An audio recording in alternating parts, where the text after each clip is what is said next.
అందరికీ నమస్కారం. ఈరోజు మనం చెప్పుకోబోయే కథ సగటు ఇల్లాలు. కథలోకి వెళ్ళబోయే ముందు మీరు కనుక మన ఛానల్ని ఫస్ట్ టైం చూస్తున్నట్లయితే తప్పకుండా మన ఛానల్ని లైక్ చేయండి, షేర్ చేయండి, సబ్స్క్రైబ్ చేయండి, బెల్ ఐకాన్ క్లిక్ చేసి ఆల్ అనే బటన్ని ప్రెస్ చేయడం మర్చిపోకండి. కథని ఎక్కడ స్కిప్ చేయకుండా వినండి. ఈ కథను మనకు అందించిన కథా రచయిత్రి జి యామిని శ్రీనివాస్ గారు. మరి కథలోకి వెళ్ళిపోదామా? కమల కోటేశ్వరరావు దంపతులు ఒక చిన్న టౌన్లో వాళ్ళ జీవితాన్ని ప్రారంభించి వివాహం అయిన తరువాత కోటేశ్వరరావు ఒక చిన్నపాటి ఉద్యోగంతో కమల గృహిణిగా ఉంటూ జీవితాన్ని సాగిస్తూ వస్తున్నారు. వీరికి తల్లిదండ్రుల ద్వారా సంక్రమించిన స్థిర చరాస్తులంటూ 10 పైసల ఆస్తిపాస్తులు కూడా ఏవీ రాలేదు. కానీ కోటేశ్వరరావు ఇష్టాన్ని కమల ఇష్టాన్ని కోటేశ్వరరావు ఏ విషయంలోనూ కాదనుకోలేరు. వీళ్ళకి తినటానికి తిండి లేదు, కానీ మీసాలకు సంపెంగ నూనె అన్న సామెతగా వచ్చే జీతం కటిబొట్టిగా వీళ్ళు ఉండే రేకుల షెడ్డు, ఒక వంటగది, ఒక హాలు, అదే పడక గది, అదే హాలు, అదే లివింగ్ రూము, ఒక చిన్న వసారా లాంటిది వీళ్ళు ఉండే ఇల్లు. అయితే వచ్చేటటువంటి ఆ జీతంతో ఆ ఇంటికి అద్దె కట్టుకుంటూ, కరెంటు బిల్లు కట్టుకుంటూ, పాలు, కిరాణా మిగతావన్నీ సర్దుకుని సరి చేసుకుని బ్రతకటానికి చాలా కష్టపడి కట్టిబొట్టిగా సరిపోయే జీవితాలు వీళ్ళవే. కోటేశ్వరరావుకి ఆ తర్వాత కాస్త పరిస్థితులు కుదుటపడే, కాస్త బాగానే పనిచేస్తున్నాడని డైలీ లేబర్ నుంచి కాస్త ఉద్యోగం ఒక అడుగు పైకి వెళ్ళింది, పర్మనెంట్ అయింది, ₹1 జీతం పెరిగింది. కమలకి మిషన్ కుట్టడం వచ్చు, కానీ కమల కష్టపడదు. కమలకి వంట చేయటం వచ్చు, కానీ కమల కష్టపడదు. కోటేశ్వరరావు భార్య ఇంట్లో నుండి బయటికి వెళ్ళకూడదు, పరాయి ఆడవాళ్లతోనూ మగవాళ్లతోనూ ఇద్దరితోనూ గొప్పలు చెప్పుకొని డాంబికాలు ఆర్భాటాలు చూపించుకోవటం తప్ప వచ్చిన ప్రతి చీర కట్టాలి, ప్రతి సినిమాకి వెళ్ళాలి, అప్పు సొప్పు చేసైనా సరే వారంలో 5 రోజుల పాటు 4 రకాల కూరలతో భోంచేయాలి అనుకునే తత్వాలే తప్ప ₹1 రేపు పుట్టబోయే వాళ్ళ కోసం వెనకేద్దామని ఇద్దరూ అనుకునే మనుషులు కాదు. ఇంత దాంట్లో కోటేశ్వరరావుకి పొద్దున్నుంచి సాయంత్రం దాకా చాకరీ చేసి వస్తాడు కాబట్టి డైలీ మందు ఉండాలి, కక్క ముక్క ఉండాలి, మల్లెపూలు పెట్టుకొని భార్య సిద్ధంగా ఉండాలి. మొదటి నెల అట్లా జీతం వస్తుందో లేదో మొదటి తారీఖున మొదటి 10 రోజుల పాటు మాత్రం అబ్బబ్బబ్బబ్బా ఏమాత్రం కోటీశ్వర్లు లక్షాధికారులకి తగ్గకుండా సిగరెట్లు కాల్చాలి. ఆ తర్వాత రెండవ 10 రోజులకు వచ్చేపాటికి ఆ సిగరెట్లు రేటు తగ్గుతూ వెళతాయి. మూడో 10 రోజులకు వచ్చేపాటికి అవి బీడీల్లోకి వస్తాయి. ఈలోపు నెలాఖరికల్లా ఇంట్లో చుట్టుపక్కల వాళ్ళ దగ్గర, కిరాణా షాపుల వాళ్ళ దగ్గర, ఇస్త్రీ బండి వాడి దగ్గర నుంచి అందరి దగ్గర అప్పులు తేలతాయి. అంత దాంట్లో ఉండేది 2 మొగుడు పెళ్ళాలు, ఉండేది రేకుల షెడ్ అయినా అదే రేకుల షెడ్లో పక్కింట్లో ఉండే అమ్మాయి చేత పాచి పని చేయించుకుంటుంది కమల. చివరికి పనికి కూడా నడుం వంచటం అనేది కమల హిస్టరీలోనే లేదు. ఇంట్లో అన్ని ఇన్స్టాల్మెంట్లు కొన్న సామానే, కానీ దర్జాలకి దర్పాలకి ఏమాత్రం తక్కువ కాదు. ఇంట్లో 2 రకాల న్యూస్ పేపర్లు వేయించుకుంటారు. కోటేశ్వరరావుకి పెద్దగా చదువు లేదు, కమలకి అంతంత మాత్రం 3-4 క్లాసులు చదువులే. చుట్టుపక్కల వాళ్ళకి ఆ పేపర్లు ఇచ్చి గొప్పగా ఫీల్ అయ్యి పేపర్ బిల్లులు కట్టడానికి పేపర్ బాయ్ ఇస్తే దాక్కునే జన్మలు వీళ్ళవే. అలాంటి వీళ్ళు మనకొకటి లేదు కానీ మెడకొక డోలు అన్న సామెతగా మనం ఎంతమందిని ఇస్తే దేవుడు అంతమంది పిల్లల్ని కనాలని ఒక పౌర్ణమి నాటి రాత్రి కర్మ కాలిపోయి ఒకళ్ళ చెవులో ఒకళ్ళు చెప్పుకొని తరగడ మంత్రాలు వేసుకున్న పుణ్యమా అంట వీళ్ళకి వరుసగా పిల్లలు పుట్టడం మొదలయ్యారు. అందులో పెద్దమ్మాయి పేరు అంకిత అని పెట్టారు. ఆ తర్వాత వరుసగా మళ్ళీ 2 కూతుళ్ళు పుట్టుకొచ్చారు. ఆ 2 కూతుళ్ళు పుట్టాక అమ్మమ్మ వారసులు లేకపోతే ఎలాగా అని చెప్పి మళ్ళీ 2 కొడుకుల్ని కన్నారు. కన్న తర్వాత మళ్ళీ ఆడపిల్లలు పుడతారేమో, ఇంట్లో నట్టింట్లో ఆడపిల్లలు తిరగాలి అని చెప్పి వీళ్ళు అనుకుంటూ ఉండగా దేవుడు ఏమనుకున్నాడో ఏమో కానీ కమలని గర్భవతిని చేసి అబార్షన్తో పాటు గర్భసంచి కూడా తీసేశారు గవర్నమెంట్ హాస్పిటల్ వాళ్ళు. ఇక దేవుడు పుణ్యమా అంట. మొత్తానికి అప్పటికే 5 పిల్లలతో మిగిలారు మొగుడు పెళ్ళాం. మొదట అంకిత పుట్టినప్పుడు కాస్త పర్వాలేదు, కోటేశ్వరరావుకు వచ్చే జీతం ఎలాగోలాగా కాస్తో కూస్తో అప్పో సొప్పుల మీద పర్వాలేదు నెట్టుకొస్తూ ఉండేవాళ్ళు. ఆ తర్వాత టప్పి 2 ఆడపిల్లలు పుట్టిన తర్వాత అది కాస్త ఇక ఒంటి మీద గుడ్డ దండెం మీద గుడ్డలా తయారైంది. దానికి తోడు ఇక ఇంకొక 2 మగపిల్లలు పుట్టుకొచ్చేపాటికి ఆ ఇంట దరిద్రం తాండవించడం మొదలుపెట్టింది. అయినా వీళ్ళేమైనా తగ్గేదా? అప్పులు ఇచ్చేవాడికి కొదువా, వడ్డీలు కట్టడానికి వీళ్ళకేమైనా నొప్పా? మొత్తానికి అలా సంసారాన్ని చీ అంటూ ఛా అంటూ ఇంటి మీదకి అడ్డమైన వాళ్ళు వచ్చి బూతులు తిట్టిపోతూ అడ్డమైన మాటలు అనిపించుకొని లైట్ తీసుకొని దులిపేసుకోవడం 3 పెళ్ళానికి 2కి అలవాటు. పిల్లలు పెరిగే కొద్దీ ఇక ఇంటి చుట్టుపక్కల వాళ్ళ దగ్గర కాఫీ పొడి దగ్గర నుంచి పొద్దున్నే చివరికి ఒక గిన్నె ఇచ్చి 4 ఇళ్లకు పంపించి టిఫిన్లు అడుక్కొచ్చుకోమని, కాఫీ పోయించుకొచ్చుకోమని, టీలు పోయించుకొచ్చుకోమని, పాల చుక్క ఒకళ్ళింట్లో, టీ పొడి ఒకళ్ళింట్లో, పంచదార ఒకళ్ళింట్లో, కాఫీ పొడి ఒకళ్ళింట్లో, చివరికి భోజనం టయానికి పిల్లలకి ఒట్టన్నం పెట్టి పక్కింటికి పంపించి అన్నంలో కూర పచ్చడో వేయించుకొచ్చుకొని కడుపుకి ఇంత తినమనమని అలా అడుక్కు తినే వాళ్ళకన్నా ఘోరంగా పెంచడం మొదలుపెట్టారు మూడో పెళ్ళం. ఇంత దాంట్లో వాళ్ళ షోకిల్లాలకి మాత్రం ఏవి తగ్గడానికి వీల్లేదు. చుట్టుపక్కల వాళ్ళు చూసి సిగ్గుండాలి మీ బతుకులకే, అనకూడదులే కానీ ఒక పిల్లని కని ఆపరేషన్ చేయించుకుంటే సరిపోదటమ్మా, 5 కన్నా ఏం పెట్టి పోషిద్దామని.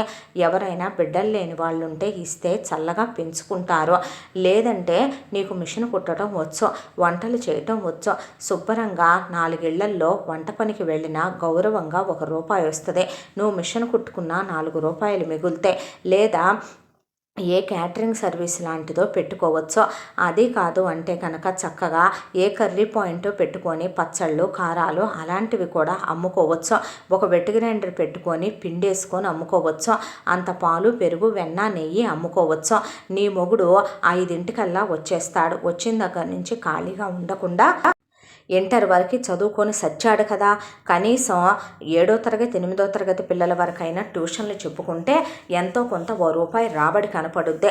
ఎక్కడో చోట లెక్కలు రాయటానికి వెళ్తే ₹1 కనపడుద్ది. సాయంత్రం ఏ సెక్యూరిటీ గార్డుగానో వెళ్తే ₹1 కనపడుద్ది. ఏం బ్రతుకులు వెదవ బ్రతుకులని ఇల్లు గల వాళ్ళ దగ్గర నుంచి అందరూ నానా మాటలన్నా మేము అలా అడుక్కునే ఉద్యోగాలు చెయ్యము, మేమేంటి, మా లెవెల్ ఏంటి, మా ఫ్యామిలీ ఏంటి, మా కులం ఏంటి, మా ఇంటి పేరేంటి, మా క్షేత్రం గోత్రం బీజం వంశం అని వాళ్ళందరి నోళ్ళు మూయించేవాళ్ళు. అడుక్కు తినటానికి మాత్రం ఇవన్నీ గుర్తురావులే అనుకునేవాళ్ళు వాళ్ళు.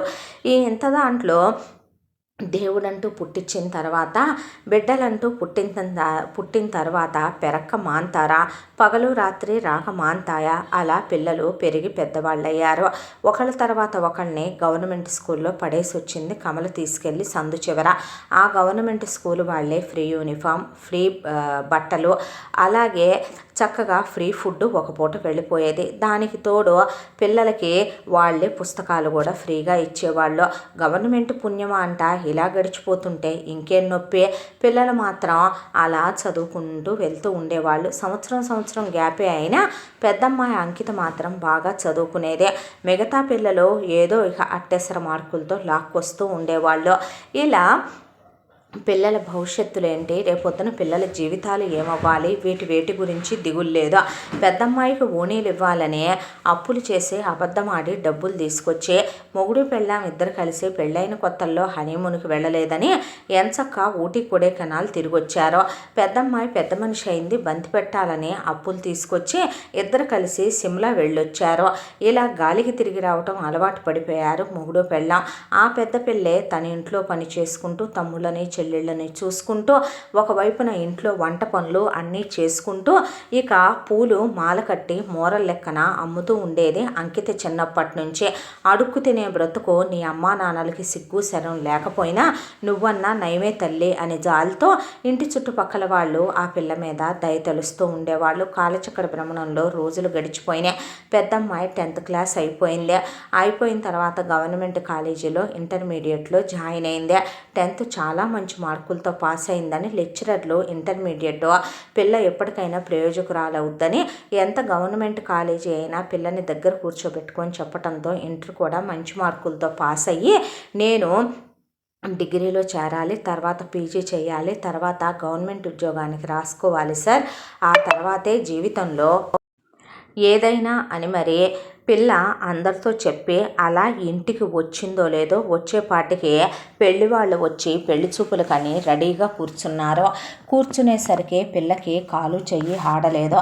ఎవరు వీళ్ళు అని అడిగింది అమ్మా నాన్నల్ని. నీకు పెళ్లి చేద్దాం అనుకుంటున్నావు, నీకు 19 వచ్చాయి కదే, 18 నిండి అంది కమల. అయితే అంది పిల్ల. అంటే నిన్ను స్కూల్లోనే లేటుగా వేసామా, ఇప్పటికీ 19 ఏళ్ళు వచ్చినాయి, నీ తర్వాత ఇంకా నలుగురున్నారు, వాళ్ళ గురించి మేము ఆలోచించుకోవద్దు. అబ్బాయి పేరు అన్వేష్, అబ్బాయి సిటీలో ఏదో ఒక చిన్న ఉద్యోగం చేసుకుంటున్నాడంట.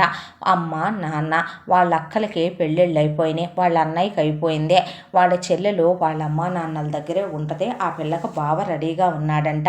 ఇక మీలాగే వాళ్ళు కూడా 5గురు.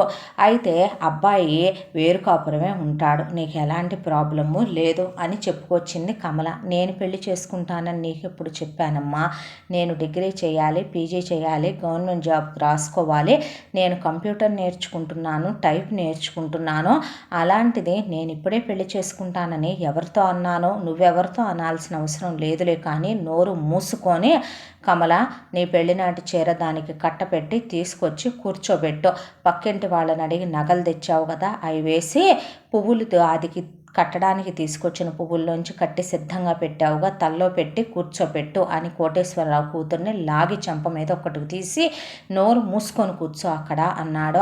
అనేసరికి ఈ అంకిత ఏమీ మాట్లాడలేకపోయింది. తన ఇష్టాలతో అక్కడ ఎవరికీ సంబంధం లేదు.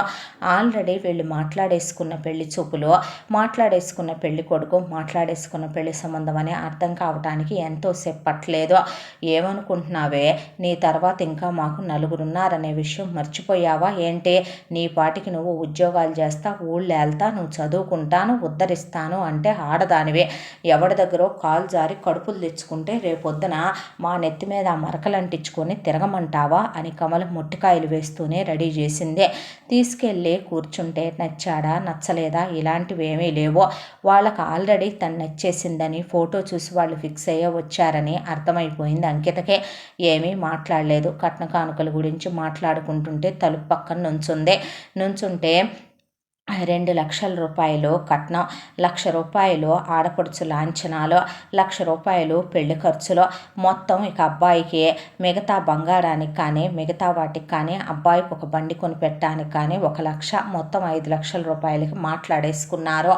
వాళ్ళు నిశ్చయితాంబూలాలు మార్చుకొని వెళ్ళిపోయారు. 5 లక్షల రూపాయలు కోటేశ్వరరావు మొత్తానికి కమల కలిసి ఓళ్ల మీద పడి తల తాకట్లు పెట్టైనా తీసుకురావాలని, ఎంత వడ్డీకైనా వెనకాడే పని లేదని వెళ్ళారో. దేవుడు దయతలిచాడో ఏమో, దూరం పొందు, వడ్డీ వద్దు, ఏమీ వద్దులే, అసలు ఎగ్గొట్టకుండా ఇవ్వండి చాలని వీళ్ళ దగ్గర నుంచి నోట్లు రాయించుకొని ఆయన 5 లక్షల రూపాయలు వడ్డీ లేకుండా ఇచ్చాడు. ఇచ్చిన తర్వాత తన ఇష్టంతో సంబంధం లేదో తిడుతూనే ఉంది కమల. ఆ తర్వాత హడావిడిగా పెళ్ళి అయిపోయింది. ఆ తర్వాత శోభనాలు అయిపోయినాయి. శోభనాలు అయిపోయిన తర్వాత కొత్త కాపురం భర్తతో కలిసి వెళ్ళిపోయిన తర్వాత పుట్టింటికి పదే రావద్దు, మొగుడి మీద అనవసరమైన విషయాలు చెప్పొద్దు, నువ్వు ఒక దెబ్బ కొట్టినా ఒక మాట అన్నా సర్దుకుపోవాలి, నువ్వే రతీదేవిపై మొగుడిని సుఖపెట్టుకోవాలి, ఇదంతా నీ మీదేముంది, నా మీద ఏమీ లేదని కమలు చెప్పి దులిపేసుకొని పంపించేసింది అంకితనే. వెళ్ళిపోయిన తర్వాత అంకితకి ఆడపడుచులతో పెద్దగా ప్రాబ్లమ్స్ ఏమీ లేవు. ఫోన్ చేసినప్పుడు ఎత్తు పొడుపు మాటలు, దెప్పి పొడుపు మాటలు, ఎటు వాళ్ళు అనేదే, తను వినేదే, విని వదిలేసేదే. ఆ తర్వాత అంకిత చిన్నాడపడుచుకు కూడా పెళ్ళి అయిపోయింది. అంకిత తోడుకోడలో బావగారిని తీసుకొని తన పుట్టింటికి ఇల్లరికని తీసుకెళ్ళిపోయింది గొడవ పెట్టుకొని. ఇక అత్తామామలు ఉన్న 4 రూపాయలు అమ్ముకొని వాళ్ళ పేరు మీద వేసుకొని వాళ్ళు వాళ్ళ సొంత గ్రామానికి వెళ్ళిపోయారు ఉంటామని చెప్పి. ఇక తను సిటీలోనే వేరు కాపురమే. మొగుడు ఉద్యోగానికి వెళ్ళేవాడు. చిన్నపాటి ఉద్యోగమే అయినప్పటికీ జీతం వచ్చేది. ఆ వచ్చిన జీతంతోనే ఇంట్లో పని మనుషులు పాడు లేకుండా శుభ్రంగా తనే ఉండేది. 2 మనుషులు కాబట్టి అలా వంట చేసుకుంటూ కాలక్షేపం చేసుకుంటూ మొగుడు బయటికి వెళ్దాం రమ్మనమంటే సైకిల్ మీదే అయినా కూడా ఏ సినిమాకో షికారుకో పార్కుకో తీసుకెళ్తే జీవితం పర్వాలేదులే మధ్యతరగతి బతుకైనా సరే బాగానే గడిచిపోతుందిలే అనుకునేలోపు అంకిత నెల తప్పిందే. నెల తప్పి అంకితకి 20 వచ్చేపాటికి ఒక బిడ్డకి తల్లి అయింది. పాప పుట్టింది. రాధిక అని పేరు పెట్టారు. ఇక చాలే అనుకుంటూ ఉండగా కర్మ కాలిపోయి మొగుడు తొందర పెట్టడంతో మళ్ళీ వెంటనే 3 నెలలు తిరగకుండా అంకిత గర్భవతి అయిపోయింది. అబార్షన్ చేయించేసుకుందాం వద్దు అనుకుంది. అయితే కనేస్తే ఓ పని అయిపోద్దని చెప్పి ఒకవైపున పుట్టింటి వాళ్ళు అత్తింటి వాళ్ళు వారసుడు కావాలని నాకు పిల్లలు కావాలని మొగుడు ఎందుకు అనవసరమైన గొడవ ఇప్పుడు వీళ్లతో వాదనలు అని చెప్పి కన్నది. మళ్ళీ పాపే పుట్టింది. ఈసారి పాప పేరు గోపిక అని పెట్టుకున్నారు. పెట్టుకున్న తర్వాత ఆపరేషన్ చేయించుకుంటానంది. చేయించుకోవటానికి వీల్లేదన్నారు. ఎందుకు చేయించుకుంటామన్నారు. వారసుడు కావాలన్నారు. మొగుడు కూడా నాకు మగపిల్లాడు కావలసిందేనన్నాడు. వీళ్లతో పెట్టుకుంటే అయ్యే పని కాదులే మనమని చెప్పి చెప్పా పెట్టకుండా తనే ఆపరేషన్ చేయించుకొని వచ్చేసింది. పిల్లలు ఒక్కొక్క సంవత్సరం పెరిగి పెద్దవాళ్ళు అవటం మొదలుపెట్టారు. 2-3 సంవత్సరాలు జీవితం ప్రశాంతంగా గడిచిపోతోంది. పోనీలే మొగుడు ఉద్యోగానికి వెళ్ళొస్తున్నాడు. పిల్లలు పెద్ద పిల్లకి 3వ సంవత్సరం వచ్చింది. చిన్నపిల్లకి 2వ సంవత్సరం. ఇక పెద్ద పిల్లని వచ్చే సంవత్సరం స్కూల్లో వేద్దాం అనుకునే లోపు మొగుడికి పెళ్ళాం మీద మొహం మొత్తటమో లేదంటే ఎంతకాలంగా చూస్తున్న ఒకే భార్య మొహం కాబట్టి భార్య మీద మోజు తగ్గటమో తెలియదు. కానీ అన్వేష్కి అసలు మొదటి నుంచి తాగుడు అలవాటు సిగరెట్ అలవాటు ఉండేది. కాకపోతే అది అప్పుడప్పుడు మాత్రమే ఉండేది. ఈ మధ్య అతనికి అంకిత మీద మనసు పుట్టట్లేదు. పైగా 2 పిల్లల్ని కన్న తల్లివి నువ్వు ఇదివరకు ఇట్లాగా ఏమీ స్ట్రాంగ్గా లేవు, నువ్వు జారిపోయావు, నువ్వు ముసల్దాన్లాగా ఉన్నావని బాడీ షేమింగులు చేయటం, ఏది పడితే అది మాట్లాడటం, తప్ప తాగి రావటం, సిగరెట్లు తాగటం, ఎప్పుడు పడితే అప్పుడు భార్యని జుట్టు పట్టుకొని గదుల్లోకి పిల్లల ముందు లాక్కెళ్ళటం, అసభ్యంగా సెక్షువల్ హెరాస్మెంట్ చేసి టార్చర్ చేయటం. దాంతో విసుగొచ్చేస్తోంది అంకితకే. తెల్లారి మళ్ళీ తాగిన మత్తులో చేశాను క్షమించమని అడగటం. అయితే ఇలా కొంతకాలం గడిచిపోయి ఒక 6 నెలల కాలం అయిపోయింది. అయితే ఇక అన్వేషు శాంతం మనిషి బజారుకి ఎక్కేయటం, బట్టబయలు అయిపోవటం, మనిషి భయపడకుండా తయారైపోయాడు. ఒకరోజు ఉద్యోగం మానేశానని చెప్పాడు. ఎందుకు మానేశావందే. ఎన్నాళ్ళున్నా ఆ ఉద్యోగంలో ఎదుగు బొదుగు ఉండదు. ఒకే చోట ఎప్పుడూ పని చేయకూడదు, వేరేది చూసుకుందామని అన్నాడు. అప్పుడు వేరేది చూసుకొని ఇది మానేయాల్సిందే, పెళ్ళాం పిల్లల్ని ఏం చేద్దామని అంటే ఏంటే నేను మగాడిని, నాకు ఉద్యోగం ఉంది కాబట్టి నువ్వు ఇద్దరిని గనేశానంటావా? లేదంటే నాతో కులికేదానివి కాదా? నేను ఒకడినే నీతో సుఖపడ్డానా? నువ్వు నాతో సుఖపడలేదంటావా? ప్రతి పెళ్ళాం ఎందుకే సుఖమంతా మగాడికే ఇచ్చేసినట్టు ఇదైపోద్ది. ఏ మగాడి ద్వారా ఏ ఆడది సుఖాలు పొందట్లేదా అనేపాటికి ఇళ్ళ చుట్టుపక్కల వాళ్ళు ఇల్లుగల్లావిడతో సహా విని వీడి బతుకు చెడా అనుకొని వెళ్ళారు. ఆ తర్వాత అన్వేష్ ఉద్యోగం మానేశాక 1 నెల రోజులు ఎలాగో గడిచిపోయింది. ఇక 2వ నెల చాలా కష్టమైపోయింది. 3వ నెల అస్సలు పొయ్యిలో పిల్లి పడుకుంటే లేవననే పిల్లలు ఆకలికి అలమటిచ్చిపోతున్నారు. ఇలాంటి సిచ్యువేషన్లో చేయగలిగింది ఏంటి? ఒకరోజు ఎదురు తిరిగిపోయింది. ఏదో ఒక ఉద్యోగం చూసుకోవాలి కానీ ఇలా ఉంటే ఎలా అని. దాంతో అంకితని చావబాదేయటం మొదలుపెట్టాడు అన్వేష్. కారణం లేకుండా సిగరెట్లతో కాల్చడం, మందు సీసాల మీదకి విసిరేయటం, గోళ్ళకేసి కొట్టడం, బెల్టులతో కొట్టడం. ప్రతిరోజు ఆమె ఆర్తనాదాలు, ఆమె అరిచే అరుపులు ఇంటి చుట్టుపక్కల వాళ్ళు ఇల్లుగల్లావిడ విని ఏంటిది అని ప్రశ్నించడానికి వస్తే మీరెవరు, అది నా పెళ్ళాం అంటాం. నేను లేనప్పుడు పక్కింటోడిని పిలిచావా? లేకపోతే ఇల్లుగల్లా దాని మొగుడుతో సంబంధాలు పెట్టుకున్నావా? దాని కొడుకులతో నీకు ఎఫ్ఐఆర్ ఉందా? ఇలా అసభ్యంగా మాట్లాడేసరికి వాళ్ళ అంకిత విషయంలో కలగ చేసుకోవాలన్నా భయపడిపోతున్నారు. ఇలా రోజులు గడిచిపోతుంటే ఈ విషయం అంకిత వాళ్ళ అమ్మా నాన్నలకి అత్తమామలకి తెలిసి ఏదో రావాలి కదా ఫార్మాలిటీ కొద్దీ, రాకపోతే బాగోదని వచ్చి అల్లుణ్ణి బాబు కాస్త చూసుకో నాన్న, నువ్వు తప్ప ఎవరు చూసుకుంటారు? నీ చేతిలో పెట్టావు, నీ పాదాల దగ్గర వదిలేసావు. 2 ఆడపిల్లల తల్లి, కొడతావో తిడతావో సంపుతావో, నీ పెళ్ళాం పిల్లలకు ముద్ద పెట్టుకోవాల్సిన బాధ్యత నీది కాదా అయ్యా? నువ్వేం చేసినా అయినా సరే ఏదో ఒకటి చేసి ఎట్టాగొట్ట నీ సంసారాన్ని నువ్వు గుట్టుగా నెట్టుకెళ్ళని వీళ్ళు. మొగుడన్న తర్వాత మగాడన్న తర్వాత 99 అలవాట్లుంటే అవన్నీ జరుగుతున్నాయంటే ఆడది మగాడికి ఇవ్వాల్సిన సుఖాలు ఇవ్వకపోవటం వల్లే కదా. మగాడిని ఆడది కట్టేసుకోలే లేకపోవటం వల్లే కదా అని అంకితకి నీతులు చెప్పారు. నీతులు చెప్పి ఇండైరెక్ట్గా నువ్వు మా ఇద్దరి ఇళ్ళకి రావటానికి వీల్లేదు, మొగుడిని వదిలేయటానికి వీల్లేదు, నీ మొగుడితో నువ్వు నీ కాపురం ఏదో నువ్వు చేసుకో, సస్తే సావు బతికితే బతుకు, నీ చెల్లెళ్ళకి పెళ్ళిళ్ళు కుదిరిని, రేపు నీ తమ్ముళ్ళు చదువులేకపోతే ఓ దారవుతారు పెళ్ళిళ్ళు చేసుకొని పుట్టింటికి వచ్చే అనవసరంగా మాకు చెడు పేరు తీసుకురావద్దని ఇండైరెక్ట్గా వాళ్ళు, మా బతుకేదో మేము బతుకుతున్నాం మీ మీద ఆధారపడలేదని వీళ్ళు చెప్పి వెళ్ళారు. ఇక అంకిత దెబ్బలు తిని తిని తిని విసిగి వేసారి అలిసిపోయిందే. ఒకవైపున ఇల్లుగల్ల ఆవిడకి అద్దెలు కట్టట్లేదు, కరెంటు బిల్లులు కట్టట్లా, ఫీజులు పీక్కెళ్ళారు, పిల్లల ఆకలికి మలమలలాడిపోతున్నారు, పిల్లల్ని ఇంతవరకు స్కూల్లో అయినా రేపొద్దున తన పిల్లల బ్రతుకు కూడా తనలాగే గవర్నమెంట్ స్కూలైనా ఫ్రీ భోజనాలైనా తనలాగే తన పిల్లలు కూడా రేపొద్దున కుక్క బతుకు బతకాల్సిందేనా అవ్వకూడదు, ఆడపిల్లలను కన్నంత మాత్రాన వాళ్ళ జీవితాలు నాశనం కాకూడదు, నిర్ణయం తల్లిగా తనే తీసుకోవాలి, తను చదువుకున్న చదువు తనకి నేర్పిన సంస్కారం ఇది కాదు, ఇలాంటి వాటితో ఇప్పుడు వాదించే అనవసరం, ప్రతిఘటించే ఉపయోగం లేదు, ఇప్పుడు కన్నవాళ్ళ అండా లేదు, అత్తవారింటి అండా లేదు, అనవసరం. ఒక సగటు తల్లిగా ఒక సగటు ఇల్లాలుగా తనప్పుడు జరగాల్సిన దాన్ని గురించి ఆలోచించాలి. సొల్లు సోదే అక్కర్లేదనుకుందే. తన మెళ్ళో తాళి గొలుసు నల్లపూసలు కనిపించింది. తాళి కట్టిన వాడికే విలువ లేనప్పుడు ఇంకివి అలంకారానికి తప్ప ఎందుకు పనికిరావనుకుందే. ఎప్పటి నుంచి అయితే మొగుడు తనను కొట్టడం మొదలుపెట్టాడో ఆ క్షణమే మొగుడిని ఒంటి మీద చెయ్యనివ్వటం మానేసిందే. ఆ తర్వాత మొగుడు విచ్చలవిడిగా వేశ్యలకు అలవాటు పడిపోయాడు. పర్మనెంట్గా అతనికి ఒక వేశ్య దొరికింది. దాంతో అక్రమ సంబంధం పెట్టుకొని దాని దగ్గరే ఉంటున్నాడు. ఇక ఇంటికి కూడా రావటం మానేశాడు. నచ్చినప్పుడు వస్తున్నాడు, కొడుతున్నాడు, తిడుతున్నాడు, ఇంట్లో సామాన్ ఎత్తుకెళ్తున్నాడు, అమ్ముకుంటున్నాడు, వాడిష్టం వచ్చినట్టు వాడు చేసుకుంటున్నాడు. మార్వాడి షాప్కి వెళ్ళింది, తాళి నల్లబూసలు పెళ్లికి పెట్టిన ప్రధాన పొంగరం తీసేసింది, అమ్మిందే, డబ్బులు తీసుకొచ్చింది. ముందా ముష్టోడి మొహాన ఒక 5,000 పడేసింది. ఇల్లు గల్లావిడికి బకాయి కట్టేసిందే. కరెంట్ ఆఫీస్కి వెళ్ళి కరెంటు బిల్లు కట్టి ఫీజులు తెచ్చి వేయించిందే. ఒక 6 నెలలకు సరిపడా ముందు ఇల్లు గల్లావిడితో మాట్లాడింది. అప్పుడే పక్కన వాళ్ళు పోర్షన్ ఖాళీ చేసి వెళుతుంటే ఆ పోర్షన్ కూడా నేనే తీసుకుంటాను ఆంటీ గారు, నేను మెస్ పెట్టుకుందాం అనుకుంటున్నాను, నాకు మిషన్ పనులు లాంటివి రావు, బ్రతకాలి, నా పిల్లల్ని బ్రతికించుకోవాలి, చావకూడదు అనుకుంటున్నాను, అందరూ ఇచ్చేదానికన్నా ఒక 1,000 రూపాయలు అద్దె ఎక్కువ ఇస్తానండి, నేను మీ ఇల్లేమీ ఆగం కానివ్వను అని చెప్తే, చచ్చా అదేమన్నమాటమ్మా, నీ గురించి మాకు తెలీదా అన్నారు వాళ్ళు. తనుండే పోర్షన్తో పాటు ఆ పక్క పోర్షన్ కూడా తీసుకుందే. ఒక అమ్మాయిని సరళ అని చేతి కింద పనికి పెట్టుకుందే.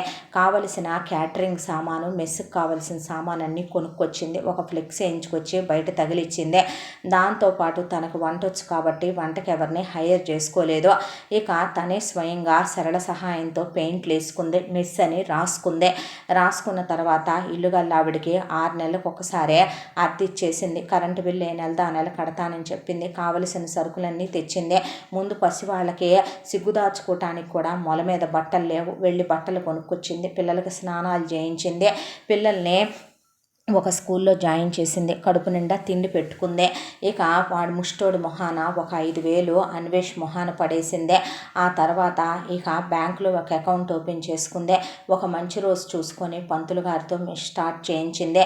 కరెక్ట్గా అంకిత ఉండే ఇంటికి ఎదురుగా ఒక ఇల్లు ఉంటుంది. అదే 50 పోర్షన్స్ హౌస్. అందులో ఎక్కువగా బ్యాచిలర్ అబ్బాయిలు 4-5 కలిపి ఉద్యోగాలు చేసుకునే వాళ్ళు ఒక్కో పోర్షన్లో ఉంటూ ఉంటారు. కొంతమంది ఉద్యోగాలకు వచ్చిన వాళ్ళు, బదిలీలు అయ్యే వాళ్ళు ఉంటూ ఉంటారు. వాళ్ళంతా కూడా అంకిత దగ్గరికే వచ్చి అంకిత దగ్గర మార్నింగ్ బ్రేక్ఫాస్ట్, అలాగే మధ్యాహ్నం లంచ్, సాయంకాలం పూట స్నాక్స్, రాత్రికి భోజనం, అది కాకుండా పుల్కాలు కర్రీలు పెట్టింది. 12 వరకు చేస్తూనే ఉండేది. రెక్కలు ముక్కలు చేసుకొని చెమటనే అలా ధార పోస్తూనే ఉండేది. రక్తాన్ని చెమటగా మార్చి కష్టపడుతూనే ఉండేది. మధ్య మధ్యలో అంకిత వాళ్ళ అమ్మ నాన్న వచ్చి, నాన్నకు ఒంట్లో బాగోట్లేదు, ఓ 10,000 ఇవ్వమ్మా, మామయ్యకు ఒంట్లో బాగోట్లేదని అంకిత వాళ్ళ అత్తగారు వాళ్ళు వచ్చి ఓ 10,000 ఇవ్వమ్మా అని తీసుకెళ్ళటం.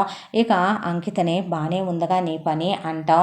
ఇలా అంకిత ఇవేవి పట్టించుకునే స్థితిలో ఉండేది కాదు. అంకిత ఆలోచిస్తోంది ఒక్కటే, పిల్లలు ఏం చదువుతానంటే అది చదివించాలి, పిల్లల ఒంటి మీద కాస్త బంగారం వేయాలి, పిల్లలకు మంచి సంబంధాలు చూసి పెళ్ళిళ్ళు చేయాలి, రూపాయి దాచి ఎలాగైనా ముందు ఒక ఇల్లు కొనుక్కోవాలి తలదాచుకోవటానికి, రేపొద్దున పరిస్థితి ఎలా ఉంటుందో తెలియదు, 4 రూపాయలు వెనక వెనకేసుకోవాలి, ఒక సొంత చోటు కొనుక్కొని అక్కడ ఓన్ మెస్ పెట్టుకోవాలి అనే దాంతో బ్యాంకులో ఒక అకౌంట్ ఓపెన్ చేసుకుంది. వచ్చే ప్రతి రూపాయి తీసుకెళ్ళి అక్కడ వేయటం మొదలుపెట్టింది. కొంతమంది మెస్ కార్డులు అక్క అక్క అంటూ మంత్లీ కార్డులు తీసుకోవటం. అన్వేష్ మాత్రం ఉంపుడు గత్తె దగ్గరికి వెళ్ళి దాంతో కులికి దాని గొంతెమ్మ కోరికలకి ప్రతిరోజు వచ్చి అంకిత మీద పడి అంకితని చావ కొట్టేసేవాడు. గరిటెలు దొరికితే గరిటెలు వేయబడితే అవి పెట్టి కొట్టి అంకితని చావు బాధేసి గల్లాపెట్టులో ఎంత దొరికితే అంత తీసుకొని వెళ్ళిపోయేవాడు. ఆ దెబ్బలకి 2-3 రోజుల పాటు అంకిత మనిషి కాలేకపోయేదే. హాస్పిటల్లో చుట్టూ తిరిగి మందులు మింగి మింగి మింగి ఒళ్ళు హూనం అయిపోవటం మొదలుపెట్టింది. ఈ ఇంత దాంట్లో కాలచక్ర గమనంలో రోజులు సంవత్సరాలు తరలిపోవటం మొదలైపోయింది.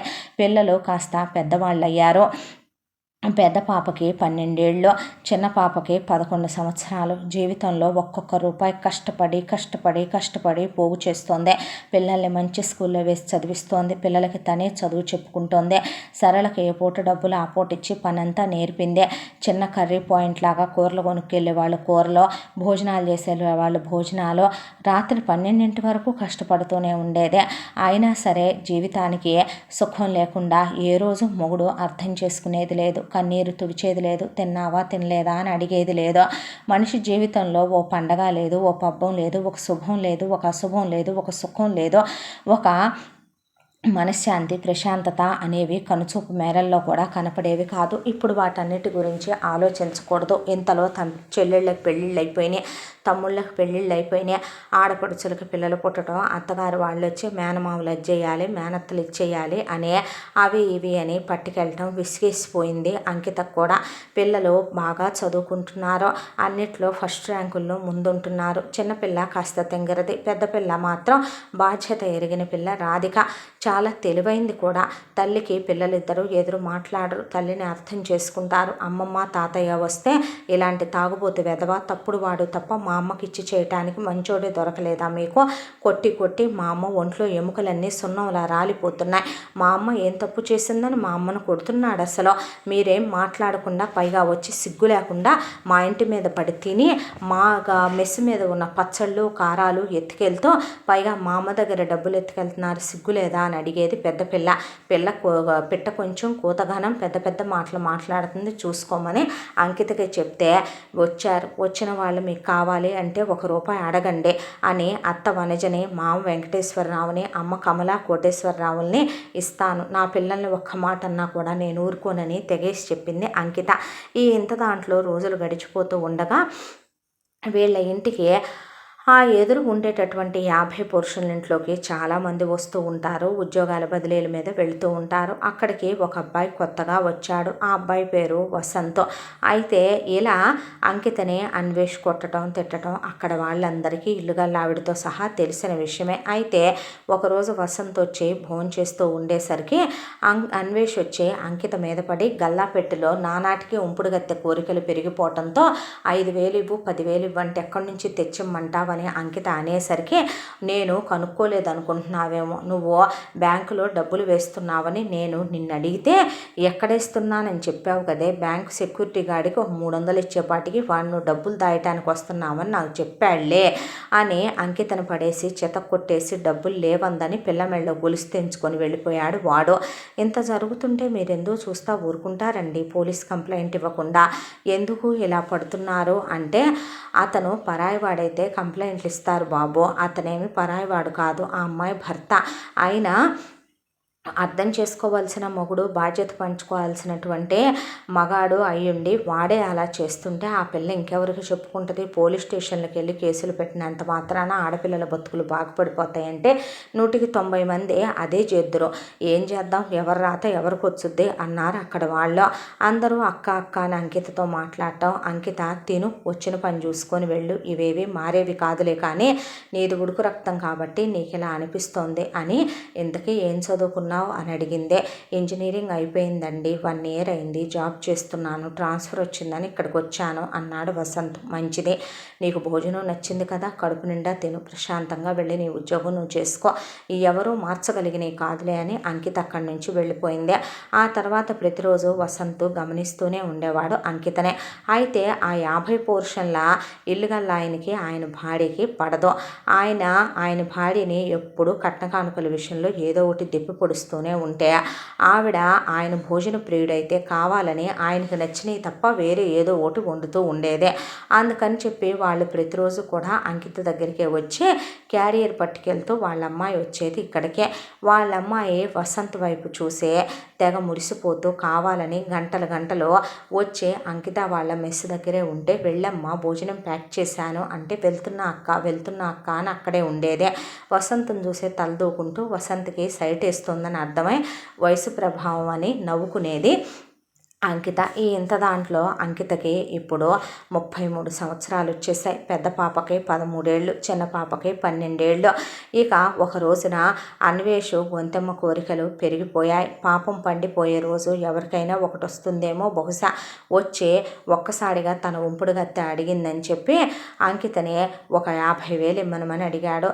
డబ్బులు ఏమైనా చెట్లకు కాస్తున్నాయనుకుంటున్నావా, ఎక్కడి నుంచి తీసుకొచ్చి ఇమ్మనమంటావని అంకిత అపరకాళిలా మారిపోయి పక్కనే మసాలాలు వేసి పెట్టింది సరళ. వాటిని మొహం మీదకు పెట్టి కొట్టి గరిటె తీసుకొని 4 బాదులు బాది ఎమ్మడి పడింది. అక్కడి నుంచి పారిపోయి ముందు బ్యాంకు దగ్గరికి వెళ్ళాడు. బ్యాంకు దగ్గరికి వెళ్ళి ఆ బ్యాంకులో పనిచేసే ఒక దాన్ని ఒక 500 కొట్టి నా పెళ్ళాం ఎంత డబ్బులు దాచిందని అడిగాడు. నీ పెళ్ళాం తెలివైందయ్యా, నీ పిల్లల చదువులకని ఇల్లు కొనాలి, ఇల్లు కట్టాలని బాగానే దాసింది, 10 లక్షల పైనే ఉన్నాయని చెప్పుకుంటున్నారు బ్యాంకులో అందరూ అని అది చెప్పింది. చెప్పేసరికి రాత్రిపూట ఆ రోజు రాత్రి 12 గంటల వరకు పనిచేసుకొని తెల్లాడికి కావాల్సినవన్నీ రెడీగా పెట్టుకొని పిల్లల్ని ఒక గదిలో పడుకోబెట్టి అంకిత తెల్లాడి పొద్దున టిఫిన్కి కావాల్సినవన్నీ కూడా పొద్దున్నే లేసి హడావిడి పడకుండా ఓ పక్కకి రోజు సర్దుకున్నట్టే సర్దుకొని అలా తలుపేద్దాం కదా అని వచ్చేలోపు గేటును ఒక తన్నుకుంటూ తప్పతాగి అన్వేష్ లోపలికి వచ్చాడు. లోపలికి వచ్చి అంకితని ఆ పక్కనే చెక్క కుర్చీ ఉంటే లేవకుండా కుర్చీ ఇరిగిపోయే వరకు కొట్టి ఏమే 10 లక్షల రూపాయల పైనే బ్యాంకీలో వేసావంటే ఇప్పుడికిప్పుడు ఈ నిమిషం తీసుకురావే, నువ్వు ఆ పిల్లలిద్దరినీ కంద నాకే అయితే నువ్వు నీ అమ్మ అబ్బకే పుడితే నీకు సిగ్గు శరం మానాపమానాలు రోషం చీము నెత్తురు ఉంటే నువ్వు నిజంగా నా పెళ్ళానివి అయితే ఈ నిమిషం తెస్తావు. లేదంటే నీ పెద్ద కూతురు ఇంటి ఓనర్ గాడికి, నీ చిన్న కూతురు ఓనర్ గాడి కొడుక్కి పుట్టినట్టే అంటే నువ్వు మనిషివా పశువా అని ఎదురు తిరిగింది అంకిత.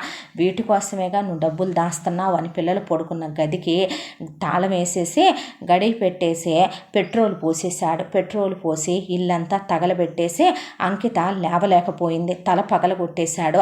ఎదరగదిలో అంకితను పడేసి పిల్లలను గదిలో పడేసి పిల్లల హాహాకారాలు పెడుతుంటే వెళ్ళి బయట వరండా మెషికి తాళం వేసేసి వెళ్ళి బయట కూర్చున్నాడు. వామ్మో వాయ్యో అనుకుంటూ ఆ చుట్టుపక్కల వాళ్ళందరూ వచ్చి ఒరే దరిద్రుడా లోపల గ్యాస్ బండ్లు ఉన్నాయిరా, తలుపు తీరా, ముదరష్టపోడా తలుపు తీరా అంటే ఒక్కళ్ళు కూడా చెప్పిన మాట అస్సలు పెడచెవిని పెట్టాడు. మీరెవర్రా నాకు చెప్పటానికని తప్పతాగే ఎదురు తిరిగిపోతుంటే అప్పుడు వసంత్ వచ్చి ముందు ఇస్తావా ఇవ్వవా తాళాలన్నాడు. నువ్వెవడవరా, దీన్ని కొత్తగా ఉంచుకున్న విటుడివా అనే చండాలపు మాటలన్నీ మాట్లాడుతుంటే వసంత్ చేయి చేసుకొని అన్వేష్ మీద ఇక లాభం లేదని పోలీసులకు ఫోన్ చేసి ముందు ఫైర్ ఇంజిన్ వాళ్ళకి ఫోన్ చేయకుండా తమాషా చూస్తున్నారా అందరూ అని ఫైర్ ఇంజిన్ వాళ్ళకి ఫోన్ చేసి ఆ మంటలు ఆర్పి ముందు తల్లి బిడ్డల్ని బయటికి తీసుకొచ్చి అప్పుడు అన్వేషణ పోలీసులకు అప్పచెప్తే పోలీసులు ఏమ్మా ఎఫ్ఐఆర్ ఫైల్ చేయమంటావా అనేసరికి అంకిత ఆలోచించింది. పెళ్ళైన రోజు నుంచి ఏ రోజు తను సుఖంగా ఉన్నది లేదు, ఏ రోజు సంతోషంగా ఉన్నది లేదు. ముందంతా వాడి లగ్జరీల కోసం వాడు బ్రతికాడు. పిల్లలు పుట్టిన దగ్గర నుంచి వాడి బ్రతుకు వాడి కోసం వాడు బ్రతకటమే. చెప్పినా వినే అత్తమామలు కాదు, అమ్మా నాన్నలు కాదు, పశువులకి చెప్పినా వాళ్ళకి చెప్పినా ఒకటే. విసిగిపోయింది తను.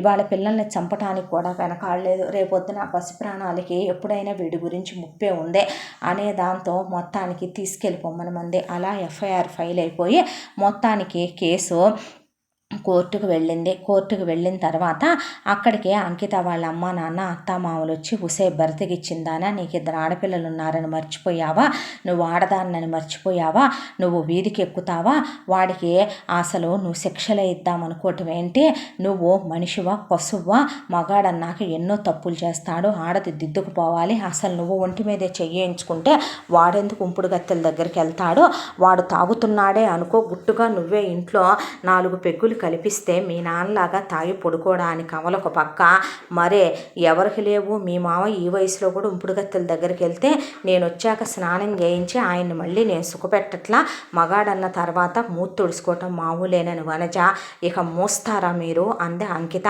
అనేపాటికి ఇప్పటికి కూడా నేను వాడి నుంచి విడిపోవాలనుకోలేదు. బిడ్డల మొహం చూసి ఇంకా నేను ఆగుతున్నాను. కానీ వాడేమన్నాడో తెలుసా, నేను అక్రమ సంబంధాలు పెట్టుకున్నానని, నా పిల్లలిద్దరూ వాడికి పుట్టలేదని, నేను ఎవడెవడితో తిరిగితే పుట్టారో వాడికి సంబంధం లేదని, ఫాదర్ కాలంలో వాడి పేరు రాయొద్దని వాడి ఇష్టం వచ్చినట్టు మాట్లాడాడు. నేను కష్టాలు పడ్డ రోజున కన్నీళ్లు తుడవటానికి అమ్మగా నువ్వు లేవు, అత్తగా నువ్వు లేవు, నేను కడుపుతో ఉన్ననాడు లేరు, కన్ననాడు లేరు, నేను కష్టాలు పడినాడు లేరు, నన్ను వాడు నానా మాటలు అనే నన్ను నరకాలు పెట్టిన రోజున తండ్రిగా నువ్వు లేవు, మామగా నువ్వు లేవు. ఈరోజు వచ్చి మీరు నాకు నీతులు చెప్పే అర్హత మీకు లేదు, దయచేసి ఇక్కడి నుంచి వెళ్ళిపోండి అని కోర్టు వారికి నేను భరించలేననే విడాకులకి అంకిత అప్లై చేసింది. నేను దీంతో ఉండాలనుకోవట్లేదు అని అన్వేష్ కూడా అనేసరికి వెంటనే విడాకులు మంజూరైపోయినాయి. పిల్లలు చిన్నవాళ్లే అయినప్పటికీ పిల్లల్ని కోర్టు ఎవరితో ఉంటారంటే, మేము ఈ పైశాచిక విధవతో ఉండమంటే నాకు ఆ పిల్లలు అక్కర్లేదు, వాళ్ళేవి నాకు పుట్టలేదన్నాడు అన్వేష్. మంచిదే, పిల్లల్ని నేనే ఉంచుకుంటానని అంకిత పిల్లల్ని తీసుకొని బయటపడిందే. ఇప్పుడు ఇక అంకితతో నువ్వు మాకు సచ్చావని కమలా కోటేశ్వరరావు తెగదెంపులు చేసుకున్నారు. మా కొడుకే లేకపోయిన తర్వాత ఇంకా కోడలేంటి పిల్లలేంటి అని వనజ వెంకటేశ్వరరావు వాళ్ళ దారిన వాళ్ళు పదయ్యా నీకు సంబంధం చూసి పెళ్లి చేస్తామని కొడుకుని తీసుకొని వెళ్ళిపోయారు. నవ్వుకోవాలో ఏడవాలో తెలియని స్థితిలో పిచ్చిదానిలా నిలబడిపోయింది అంకిత. అప్పటి వరకు ఎలా బ్రతికిందో ఏంటో ఈ 15 రోజులుగా తన దగ్గర పనిచేసే సరళ వాళ్ళ ఇంట్లో ఉంటూ ఈ 15 రోజులు 20 రోజుల కాలాన్ని గడుపుకొచ్చింది. కానీ ఇల్లు గల్ల ఆవిడ వచ్చింది. అయ్యో వాడి సొంత ఇల్లు అయినట్టు నా ఇల్లంతా తగలేశాడమ్మా, ఆ ఎదవను వదిలేవే అంటే నువ్వు విన్నదానివి కాదు, ఇప్పుడు చూడు ఇల్లంతా నాశనం అయిపోయిందంటే, కాంతం పిన్ని నువ్వు బాధపడద్దు, నన్ను నమ్మి నువ్వు మెస్ పెట్టుకుంటాననగానే ఇల్లు ఇచ్చావు, నా దగ్గర రూపాయి ఉందే, నీ ఇల్లు బాగు చేయించుకో, ఎంత అవుద్దో నేను ఇస్తానందే అనేసరికి మనుషులు ఉండాయి తెయ్యేలా కూడా చేయలేదమ్మా దరిద్రుడు అనేసరికి, పర్వాలేదులే పిన్ని నువ్వు బాగు చేయించుకో అన్నాక మంచి పని వాళ్ళని తీసుకొచ్చింది కాంతం. 1,00,000 రూపాయలు అవుద్ది ఇల్లంతా బాగు చేయాలంటే, పై ఎత్తున ఇంకొక 50 పెయింటింగులకి వాటికి అవ్వచ్చు అన్నారు వచ్చిన వాళ్ళు. పర్వాలేదంటే ఇప్పుడు ఎక్కడుండాలి, ఒకవైపును చూస్తే సరళ వాళ్ళ ఇంటికి వాళ్ళ మామయ్య ఆపరేషన్ ఉందని చెప్పి వాళ్ళ అత్తగారి ఒంట్లో బాగాలేదని వాళ్ళు వచ్చారు. ఇప్పటికిప్పుడు ఎక్కడికని వెళ్ళుద్ది, ఎలా బ్రతుకుద్ది? ఒకవైపును చూస్తేనేమో అంకితని హాస్పిటల్ తీసుకెళ్ళాడు వసంత్. తీసుకెళ్తే హెల్త్ కండిషన్ ఏం బాగాలేదని, మానసికంగా శారీరకంగా కొట్టి కొట్టి తిట్టి తిట్టి మనిషి బలహీనమైపోయిందని, ఒక నెల రోజుల పాటైనా రెస్ట్ తీసుకోవాలని డాక్టర్లు చెప్పారు. దాంతో మీరు తప్పుగా అనుకోనంటే ఇద్దరు ఆడపిల్లల్ని పెట్టుకొని ఎక్కడికి వెళ్తారు మేడం, మీరేమనుకోనంటే కనుక నాది ఆల్రెడీ నేనుండేది ఒక బెడ్రూము, ఒక హాలు, ఒక కిచెను ఉన్న పోర్షనే కదా, వచ్చి మీరు మా ఇంట్లో ఉండండి అన్నాడు వసంత్. సరే ఎన్నాళ్ళలో కాదు కదా కాంతం పిన్ని ఇల్లు బాగు చేయించిందాక మహా ఒక నెల రోజులు, నేను అక్కడ ఎంత అద్దె కడతానో అంత అద్దె వసంత్కి ఇచ్చేస్తే సరిపోద్దే, అనవసరంగా పిల్లలు స్కూళ్ళు పాడు చేసుకొని ఒకవైపున మెస్ పనులు కూడా దగ్గరుండి చూసుకోవాలి, మళ్ళీ మెస్ స్టార్ట్ చేసుకోవాలి, వంట సామాన్ అంతా పాడైపోయినాయి, కొత్త సామాన్ తెచ్చుకోవాలి, పిల్లలకి ఎగ్జామ్స్ టైము, ఇప్పుడు తను ఏ కొంపలో ఉండాలా అని ఆలోచించుకుంటే పిల్లల లైఫ్లు పాడవుతాయని అంకిత సరేనని వెళ్ళింది. వసంత్ని తనకు తమ్ముడుగా భావించింది. కానీ వసంత్కి తను ఇక్కడికి వచ్చిన ఫస్ట్ డే నుంచే అంకిత అంటే ఒక గౌరవం.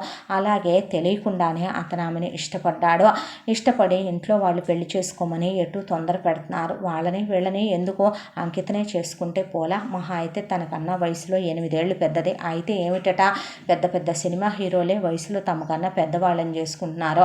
ఇక 2 ఆడపిల్లలు ఉన్నారనా, పిల్లలుంటే ఏమైందట, రేపొద్దున లైఫ్లో పిల్లలు పెళ్ళిళ్ళు చేసుకొని వెళ్ళిపోతారు. తనకి నాకు మ్యారేజ్ అయితే మాకు పిల్లలు పుడతారు, మళ్ళీ న్యూ లైఫ్ జర్నీ స్టార్ట్ చేయొచ్చు అనుకున్న వసంత్ వాళ్ళ అమ్మ నాన్నలకి, అన్న వదినలకి, అక్క బావలకి ఫోన్ చేసి పెళ్లి చేసుకోమంటున్నారు కదా, ఇలా ఒక అమ్మాయి ఉంది, ఆ అమ్మాయి పేరు అంకిత, ఇలా ఒక హస్బెండ్ ఉన్నాడు, వాడు మంచోడు కాదు, తప్పతాగా అమ్మాయిని ఇలా టార్చర్లు పెట్టాడు, నేనే ఇలా విడాకులు ఇప్పించాను, 2 పిల్లలు, పెద్ద అమ్మాయికి 13, చిన్న అమ్మాయికి 12, ఆ అమ్మాయిని నేను పెళ్లి చేసుకుందాం అనుకుంటున్నాను, నాకన్నా 8 ఇయర్స్ పెద్దదే అంటే, సరేలే మేము వచ్చి మాట్లాడతాంలే అని డీటెయిల్స్ అన్నీ కనుక్కొని వసంత్ అలా వెళ్ళాడో లేదో వసంత్ వాళ్ళ అమ్మ నాన్న అక్క బావ అన్న వదిన వచ్చి ఇంటి తలుపులు దబదబా బాదారు.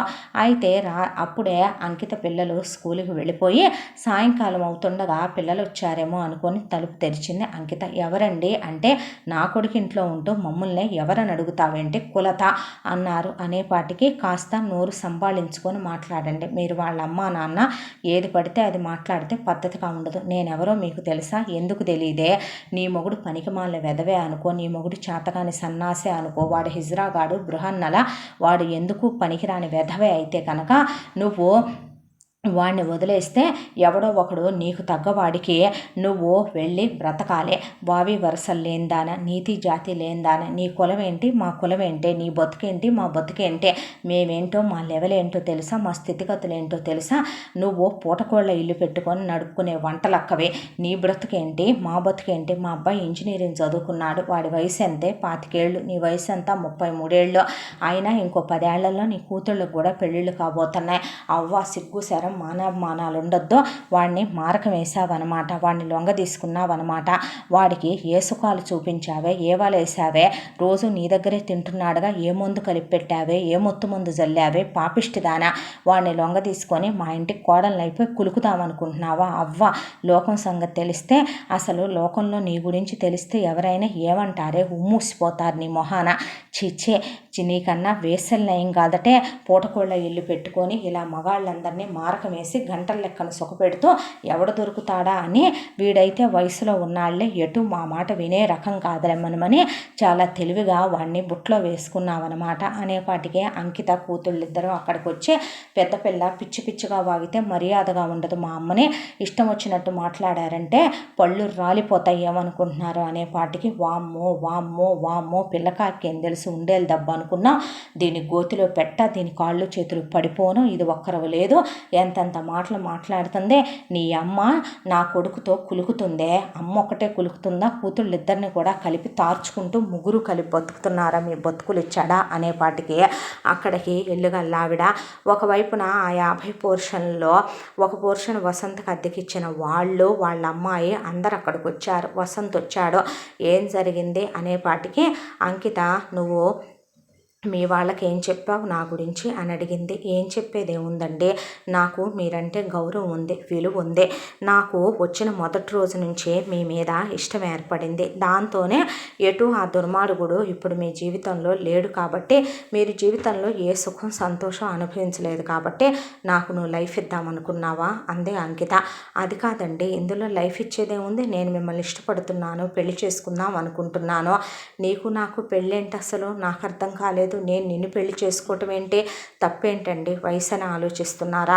పెద్ద పెద్ద సినిమా హీరోలే వయసులో వాళ్ళకన్నా పెద్దవాళ్ళని చేసుకుంటున్నారు, క్రికెటర్లే చేసుకుంటున్నారు. ఆ రాముడి కన్నా సీతాదేవి కూడా పెద్దదే. ఇక నోరు మోస్తావా నువ్వు అంది అంకిత. మీ అమ్మ నాన్న అన్న దాంట్లో నాకు తప్పేమీ అనిపించలేదు.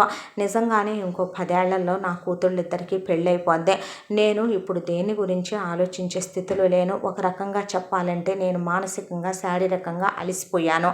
భారీగా నేను నీకు దేనికి పనికిరాను. నువ్వున్న వయసులో నీకు ఏం కావాలనిపిస్తుందో తెలుసా? సాయంత్రం అయ్యేపాటికి పెళ్ళాం మల్లెపూలు పెట్టుకొని పడగదిలో సుఖాన్ని అందించాలనిపిస్తుంది. నా వరకు నాకు రేపొద్దునకి ఎంత కష్టపడితే నా పిల్లలకి ఫీజులు కట్టుకోగలనా అనేది అనిపిస్తుంది. నీకు సినిమాలు షికార్లు ట్రిప్పులకు వెళ్ళాలనిపిస్తుంది. నాకు 4 రోజులు నేను ఇంట్లో లేకపోతే నా పిల్లలు ఏమైపోతారా అనేది ఆలోచన వస్తుంది. నేను ఇప్పుడు అమ్మాయిని కాదు, అమ్మని. నిజంగానే నీకన్నా నేను 8 ఏళ్ళు పెద్దదాన్నే. రేపొద్దున జీవితంలో నన్ను పెళ్లి చేసుకున్నా ఈరోజు నువ్వు రిగ్రెట్ తీసుకోకపోయినా ఏదో ఒక రోజుకి నువ్వు రిగ్రెట్ తీసుకుంటావు. నా కోసం నువ్వు మీ వాళ్ళని వదిలేసుకుంటానన్నావంట. రేపొద్దున ప్రతి ఒక్కళ్ళకి అమ్మా నాన్నలు కావాలనిపిస్తారు. ఏదో ఒక రోజుకి నీకు నేనే రాంగ్ అనిపిస్తా, వాళ్ళే కరెక్ట్ అనిపిస్తారు.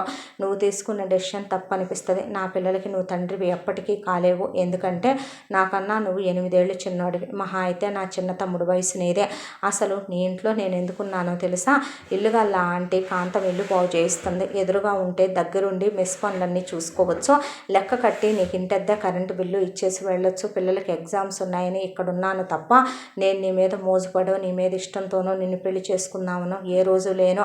నా దగ్గరికి చాలామంది వచ్చే కడుపు నిండా అన్నం తిని వెళ్తారు. ఎంతోమందికి అన్నం పెట్టిన ఈ చేత్తో నేను ఎంతోమందికి వంట చేసి పెట్టినా నా నోటితో నేను శాపాలు పెట్టకూడదు. ఆంటీ నేనేంటో నా క్యారెక్టర్ ఏంటో మీకు బాగా తెలుసు అనేసరికి కాంతం చాలే నోరు ముయ్యండమ్మా. వావి వరుసలు లేకుండా ఏం మాటలో మీ అబ్బాయికి ఉండంగానే సరిపోయిందా, ఆ అమ్మాయికి ఉందా లేదా అనేది తెలియకుండా వాగుతారా?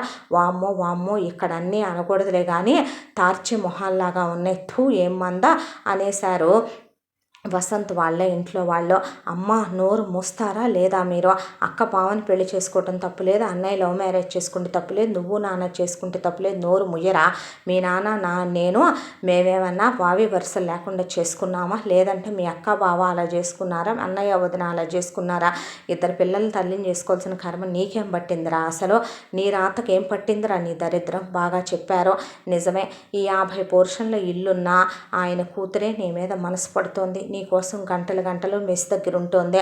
ఆ పిల్లని నువ్వు చేసుకుంటే నీకు ఆ అమ్మాయికి వయసు సరిపోద్ది, వరుస సరిపోద్ది. చూడు అనవసరంగా పిచ్చి పిచ్చి ఆలోచనలు మనసులోకి రానివ్వకు.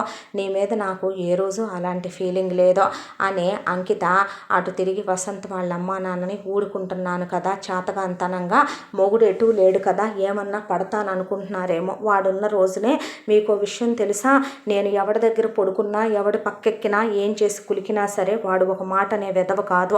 మహా అయితే రోజుకు ఒక 500 వాడి ముఖాన పడేస్తే కాపలా కుక్కల్లే నా ఇంటి ముందు పడుండేవాడు. వాడు చేసిన తప్పునే సహించి భరించే ఓపిక లేక వాడినే వదిలేసుకున్న దాన్ని నేను. నా బిడ్డల కోసం బ్రతుకుతున్నాను. మీ అబ్బాయి మీద నేను మోజుపడి మనసుపడి మీ అబ్బాయిని నేను ప్రేమిస్తున్నానో పెళ్లి చేసుకుంటానో చెప్తే మీరు పిట్టిరేగిపోయి మాట్లాడాలి. కులతలు పతితలు వేశ్యలు అని పిచ్చి పిచ్చిగా మాట్లాడితే ఎడంకాలి చెప్పు తీసుకొని 32 పళ్ళు రాలిపోయిందాకా కొట్టాల్సి వస్తుంది. నా పిల్లను పట్టుకొని ఇందాక మీరు తార్చటాలు అవి ఇవి అన్నారు. నీకు ఒక కూతురు ఉంది. నీ కూతురుని నీ అల్లుడి దగ్గర తార్చావా? నీ కొడుకుని నీ కోడల దగ్గర తార్చే పెళ్ళిళ్ళు చేసావా? నువ్వు నీ మొగుడు దగ్గరికి పెళ్లికి ముందే పెళ్లి చేసుకొని వచ్చావా అని నేను అడిగితే నువ్వు తలకాయ ఎక్కడ పెట్టుకుంటావో ఆలోచించుకో. నా బిడ్డలు నా ప్రాణం. నేను నా పిల్లల కోసం బ్రతుకుతున్నాను. నా పిల్లలకి రూపాయి పిచ్చు గింజలు కూడబెట్టి వాటి మీద నా మొగుడు గద్దలా వాటిని తన్నుకుపోవాలని నా పిల్లల్ని వాడు గదిలో పెట్టి కిరోసిన్ పోసి ఇల్లంతా తగలబెట్టాడని వాళ్ళని జైలుకు పంపించి వదిలించుకొని విడాకులు ఇచ్చేసిందే.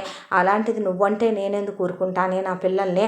అసలు నువ్వెవత్తివి నా పిల్లల్ని అంటానికే? నేను నా బిడ్డలకు ఒక ఇల్లు కొనాలని, వాళ్ళు కోరుకున్న చదువు చదివించాలని వాళ్ళ కోసం ప్రతి క్షణం తపిస్తూ బ్రతికే సగటు తల్లినే.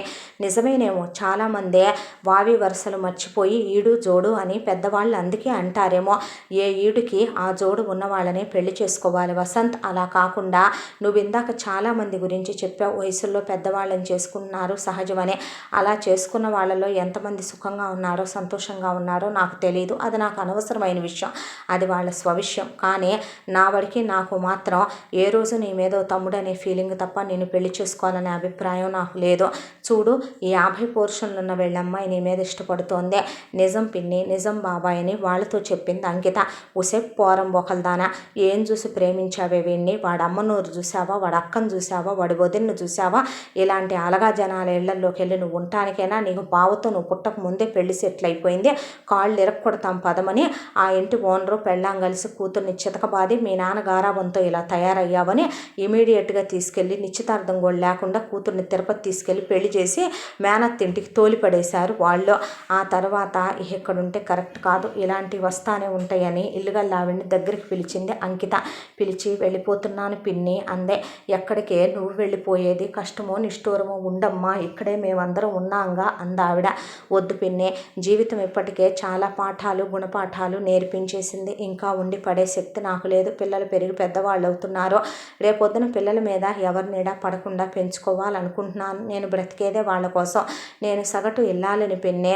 నా వరకు నేను మాత్రం ఒక్కటే అనుకుంటాను, నాకు మొగుడు అవసరం, మగాడి అవసరం కన్నా ఇప్పుడు రూపాయి అవసరం చాలా ఉంది. నా బిడ్డల కోసం నేను బ్రతకాలి, వాళ్ళని ప్రయోజకుల్ని చేయాలి. నాకున్న ఆడపిల్లలు, మగపిల్లలు కాదు. నేను వీధికెక్కే అడ్డమైన వాళ్ళతో అడ్డమైన మాటలు నేను అనిపించుకొని నా బిడ్డల్ని అనిపించలేను. సారీ అండి, మీరు తప్పుగా అనుకోవద్దు, మా వాళ్ళకి మాట్లాడటం చేత కాదు అన్నాడు వసంత్. మీ వాళ్ళు అన్న దాంట్లో తప్పుందని నేను అనుకోను, కానీ నువ్వు అనుకున్నది మాత్రం తప్పనే అంటాను. నేను ఇప్పటికి కూడా నేనన్నది తప్పని అనుకోను అంకిత గారు. నీ తప్పుల గురించి నాకెందుకులే, నేనైతే వెళ్ళిపోతున్నాను. నువ్వు జీవితంలో బాగుండాలని, ఒక మంచి అమ్మాయిని పెళ్లి చేసుకోవాలని, ఆంటీల్ని అక్కల వరుసయ్యే వాళ్ళని కాకుండా నీకు ఈడు జోడయ్యే అమ్మాయిని పెళ్లి చేసుకోవాలని, నువ్వు బాగుంటే చూసి సంతోషపడే వాళ్ళల్లో ముందు నేనుంటాను అని చెప్పి పనమ్మాయి సరళకే ఏదైనా పెట్టుకుంటే నువ్వు ఇక్కడ పెట్టుకో, కాంతం పిన్నినే అడుగు ఇస్తుంది అని చెప్పి అక్కడి నుంచి అంకిత తన సామానన్ని లారీ మాట్లాడి వేసేసుకొని ఒక్కాడు మాట్లాడి పిల్లలిద్దరినీ తీసుకొని కారెక్కేస్తుంటే వసంత్ అలా చూస్తూ నిలబడిపోయాడు. కళ్ళల్లో నీళ్లు తిరుగుతూ ఉండగా ఆ రోజు ఈ రోజు ఏ రోజు నేను ఒక్కటే చెప్తా, నీ మీద నాకు తమ్ముడనే భావం తప్ప ఏ భావన లేదో. జీవితంలో నువ్వు బాగుండాలి, నాలాగా వయసు అయిపోయిన వాళ్ళని, ఈడేరిపోయిన వాళ్ళని, పిల్లలున్న వాళ్ళని కాదు. నీకు అన్ని విధాలా సరిపోయే అమ్మాయిని చూసి నువ్వు చేసుకో, నువ్వు సుఖపడతావు, వాళ్ళు సంతోషపడతారు. నీ తల్లిదండ్రుల మనసు యాష్టత పెట్టకు, అది నీకు మంచిది కాదు, వాళ్ళకి మంచిది కాదు అని అంకిత బయలుదేరిపోయింది. పెద్దపిల్ల అమ్మ వాళ్ళు నిన్ను అన్నారని బాధపడ్డావా, అంకుల్ నిన్ను పెళ్లి చేసుకుంటానంటాం తప్ప, లేదా వాళ్ళు మమ్మల్ని అన్నారని బాధపడ్డావా అని అడిగారు పిల్లలు. అడిగితే చూడండి అమ్మ, మనిషి జీవితంలో అసలు ఎందుకు పుడతాడో కూడా తెలియకుండా కొందరు పుట్టేసి బ్రతికేస్తూ ఉంటారు. అలాంటి వెధవ మీ నాన్న. ఆ వెధవతో నేను ఇన్ని సంవత్సరాలు కాపురం చేసి పడ్డ నరకాలు నాకు చాలమ్మా. నా వాడికి నేను ఇప్పుడు ఒక్కటే అనుకుంటున్నాను, నిన్ను చెల్లిని ప్రయోజకురాల్ని చెయ్యాలి, మిమ్మల్ని చదివించాలి, గొప్ప స్థితికి తీసుకెళ్ళాలి. ఇప్పుడు నా వయసు కాదనుకొని నేను అతన్ని పెళ్లి చేసుకుంటాను. ఇప్పుడు కరెక్ట్ అనిపించినాయి, కొన్నాళ్ళ తర్వాత కరెక్ట్ అనిపించవమ్మా. నేను అతనికన్నా వయసులో 8 ఏళ్ళు పెద్దదాన్నే. ఒక విషయం చెప్పమంటావా, ఎప్పుడైనా సరే ఏ చెట్టుకి ఆగాలే ఉండాలి. ఎవరి వయసుకు తగిన వాళ్ళని వాళ్ళు పెళ్ళిళ్ళు చేసుకోవాలి. కాదు కూడదు అని చేసుకున్న ఆ బ్రతుకులు సంతోషంగా ఉండవు. అతను మీకు అప్పటికీ నాన్న అవ్వలేడు. ఒకవేళ అతను అవుదామన్నా ఏదో ఒక రోజుకి వాళ్ళోళ్ళు అతనికి కావాలనిపిస్తుంది. నాలో అతనికి తప్పులు కనపడతాయి. రేపొద్దున వాళ్ళోళ్ళ దగ్గరికి వెళ్ళినా వాళ్ళు మిమ్మల్ని వాళ్ళలో కలవనివ్వరు. ఇవన్నీ మనకు అవసరమా? అనవసరమైన డిస్కషన్స్, గొడవలు ఎందుకమ్మా? మన బ్రతికేదో మనం ప్రశాంతంగా బతకాలి, ఎంత చెట్టుకు అంతకాలే ఉండాలి, ఇంకా ఈ విషయం గురించి మాట్లాడద్దు అనేసరికి పిల్లలు కన్నీళ్లు తుడిచారు. అక్కడి నుంచి ఒక ఊరు వచ్చేసిన తర్వాత ఈసారి ఒక మంచి ఇల్లు తీసుకుంది. ఇల్లు తీసుకొని పిల్లల్ని చాలా మంచి స్కూల్లో వేసుకున్న తర్వాత ఈసారి ఇల్లు మెస్సు కలిపి తీసుకోకూడదని ఫిక్స్ అయిపోయింది. దాంతోనే ఎక్కడికి వెళ్ళేది, ఎక్కడ ఉండేది ఎవ్వరికీ చెప్పలేదు, ఒక సరళకి తప్ప. అయితే ఈ అమ్మా నాన్నలకు, అత్తమామలకు కూడా చెప్పాల్సిన అవసరం లేదు. బంధాలు తెంచేసుకొని వెళ్ళిపోయాక అనవసరం అనుకునే వచ్చేసిందే. అయితే మెస్సు వేరే తీసుకుంది. ఇదివరకు ఇట్లాగా టిఫిన్లో అవన్నీ పెట్టకుండా, ఇది ఇంకా పెద్ద సిటీ, ఇక్కడ జనాలు ఇంకా బోలెడంత రద్దీగా వస్తున్నారు కాబట్టి మెస్సులో మొత్తం సీసీ క్యామ్స్ పెట్టించింది. మధ్యాహ్నం భోజనం, అలాగే సాయంత్రం భోజనం, పుల్కాలు, రోటీలు అంతవరకే పెట్టించింది. దానికే ఊపిరాడని పని. ఇదివరకు ఇట్లా తను పని చేయలేకపోతుంది కాబట్టి వంట మాస్టర్ని పెట్టేసింది. సీసీ క్యామ్స్ పెట్టింది. బిల్లులన్నీ తీసుకోవటానికి, డెలివరీలు ఇవ్వటానికి 2 అబ్బాయిల్ని పెట్టింది. లోపల ఒక రూమ్లా పెట్టి అందులో ఒక చదువుకున్న పిల్లని కంప్యూటర్ సెక్షన్ దగ్గర పెట్టి ₹1 కూడా బయటికి వెళ్లకుండా జాగ్రత్త చేసుకుంటూ అన్ని ఫోన్లోకే కనెక్షన్ పెట్టించుకొని 5 ఇంటికి వెళ్ళిపోతుంది. పిల్లలు వచ్చేసరికి ఇంటి దగ్గరే ఉంటుంది. కానీ తనకి బోర్ కొడుతోంది, ఏమీ తోచట్లేదు. ఇంటర్మీడియట్ వరకు చదువుకున్న మెరిట్ స్టూడెంట్ తను. తన కంప్యూటర్ వచ్చో ఒకవైపున మెస్ ప్రశాంతంగా సాగిపోతుంది. ల్యాప్టాప్లో, ఫోన్లో చెక్ చేసుకుంటూనే ఉంది. ఏ రోజు బిల్లులు ఆ రోజు చూసుకుంటుంది. రూపాయి లెక్క బయటికి వెళ్ళట్లా. ఇదివరకటి మీద ఆదాయం పెరిగింది. 3 పువ్వులు 6 కాయలుగా జీవితం ఉంది. బిడ్డల్ని పెద్ద స్కూల్లో వేసింది. బాగా చదువుకుంటున్నారు పిల్లలు కాబట్టి ఇప్పుడు ఏ టెన్షను లేదు. ట్యూషన్ స్టార్ట్ చేసుకుంటే పోద్దని మనసు కనిపించింది. ఇల్లుగల్ల వాళ్ళే చెప్పింది. నీ ఇష్టం అమ్మా అన్నారు వాళ్ళు. ట్యూషన్ పెట్టుకుంది. ఫ్లెక్స్ బ్యానర్ వేయించుకొచ్చింది. 1వ తరగతి నుంచి 10వ తరగతి వరకు. పిల్లలు బాగా వస్తున్నారు, ₹1 కనపడుతుంది. తన పిల్లలకి ఎటు తనే చదువు చెప్పుకుంటుంది కాబట్టి తన పిల్లలతో పాటు వాళ్ళకి రోజుకు 2 గంటల సేపు సాయంత్రం పూట ట్యూషన్. మనసుకు ప్రశాంతత, క్షణం కూడా ఖాళీ లేనంత పని కావాలి ఇప్పుడు తనకే. తను పనిలోనే ప్రపంచాన్ని మర్చిపోవాలనుకుంటోంది అంకిత. ఒకవైపున మెస్ పనులు, పిల్లల్ని చూసుకోవటం, ఇల్లు చూసుకోవటం, ట్యూషను. అంకిత పుణ్యమో, అంకిత ట్యూషన్ పెట్టిన ఫలితమో కానీ చుట్టుపక్కల పిల్లలందరూ బాగా చదువుతున్నారనే పేరు వచ్చింది. బాగా రాణిస్తున్నారు పిల్లలు కూడా. దానికి తోడు పిల్లలు మంచి మార్కులతో పాస్ అవుతున్నారు, పర్సంటేజీలు కూడా పెరిగినాయని పేరెంట్స్ దగ్గర నుంచి కూడా మంచి అభిమానం సంపాదించుకుంది అంకిత అనతి కాలంలోనే. దాంతో ఒక రోజున అంకిత వాళ్ళ ట్యూషన్ దగ్గరికి ఒక కారు వచ్చి ఆగింది. ఆగితే ఆ కారులో నుంచే ఒక పెద్ద ఆవిడ ఒక పాపను తీసుకొని లోపలికి వచ్చారు. నమస్కారం అమ్మ, నా పేరు నారాయణ, ఇది నా భార్య లక్ష్మి, ఇది నా మనవరాలు ఖుషి అమ్మ దీని పేరు అని చెప్తే, పాప వైపు చూస్తే పాపకు 16 ఏళ్ల వయసు ఉంటుంది. ఇది 10th క్లాసు ఫెయిల్ అయిందమ్మా. ఎందుకు ఫెయిల్ అయిందని అడక్కమ్మా, నేనే చెప్తాను. నా పెళ్ళం ఇస్తరాకుల దగ్గర మొదలుపెట్టి తమలపాకుల దాకా ఎక్కడైనా పిల్లల్ని ఒక పద్ధతిగా పెంచుతారు. ఏ పొద్దున పూటో సాయంత్రమో 1 గంట సీరియల్స్ చూస్తారు. స్కూల్ కూడా మానేసి పొద్దున్న నుంచి సాయంత్రం దాకా ఇదే సీరియల్స్ చూసి చూసి చూసి చూసి ఎందుకు పనికి రాకుండా పోయిందమ్మా. ఎలాగోలాగా దీన్ని కాస్త బాగు చేయి తల్లే, నీ చేతి మీదుగా అందరూ పాస్ అవుతున్నారని విన్నానమ్మా. నీకు కాస్త పుణ్యం ఉంటుంది, నీ తండ్రి లాంటి వాడినమ్మా అని ఆయన చేతులు పట్టేసుకున్నాడు అంకితవే. దాంతో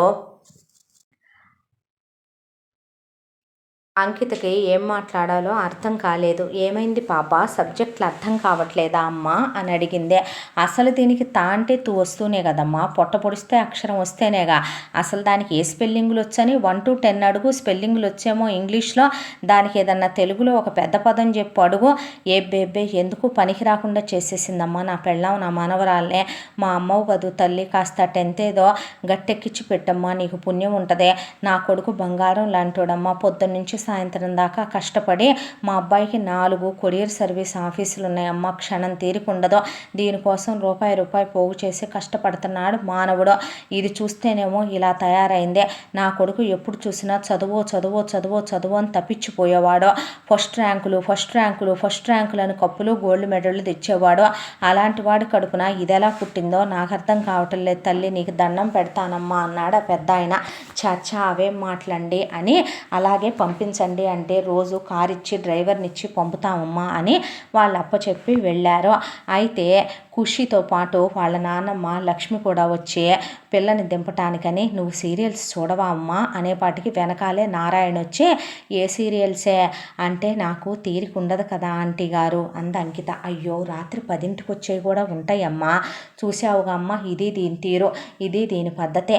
మ్యామ్ మీరెందుకు సీరియల్స్ చూడరో, ఈ సీరియల్లో ఏమైందో తెలుసా, ఇందులో ఏం జరిగిందో తెలుసా, ఇవే రాస్తావా రేపు ఎగ్జామ్లో అంది అంకిత. అయి రాసే కదమ్మా పోయినసారి, నీకో విషయం తెలుసా, ఒక్కొక్క ఎగ్జామ్కి ఒక్కో సీరియల్ రాసి వచ్చింది. ఇది ఆడికి బుర్ర చెడిపోయి దీన్ని ఫెయిల్ చేసి కూర్చోబెట్టారన్నాడు నారాయణ. నవ్వొచ్చే అంకిత, నేను చూసుకుంటాను లేండి అంకుల్ అని చెప్పిన తర్వాత ఖుషీని దగ్గర కూర్చోబెట్టుకొని ప్రతిరోజు కూడా తల ప్రాణం తోక్కొచ్చేసింది అంకితకే. ఒకవైపు నుంచి పిల్లలు కూడా చదువు చెప్పేవాళ్ళు ఖుషీని ఒక దెబ్బ కొట్టకుండా, మాట అనకుండా 16 ఏళ్ల పిల్లాయ.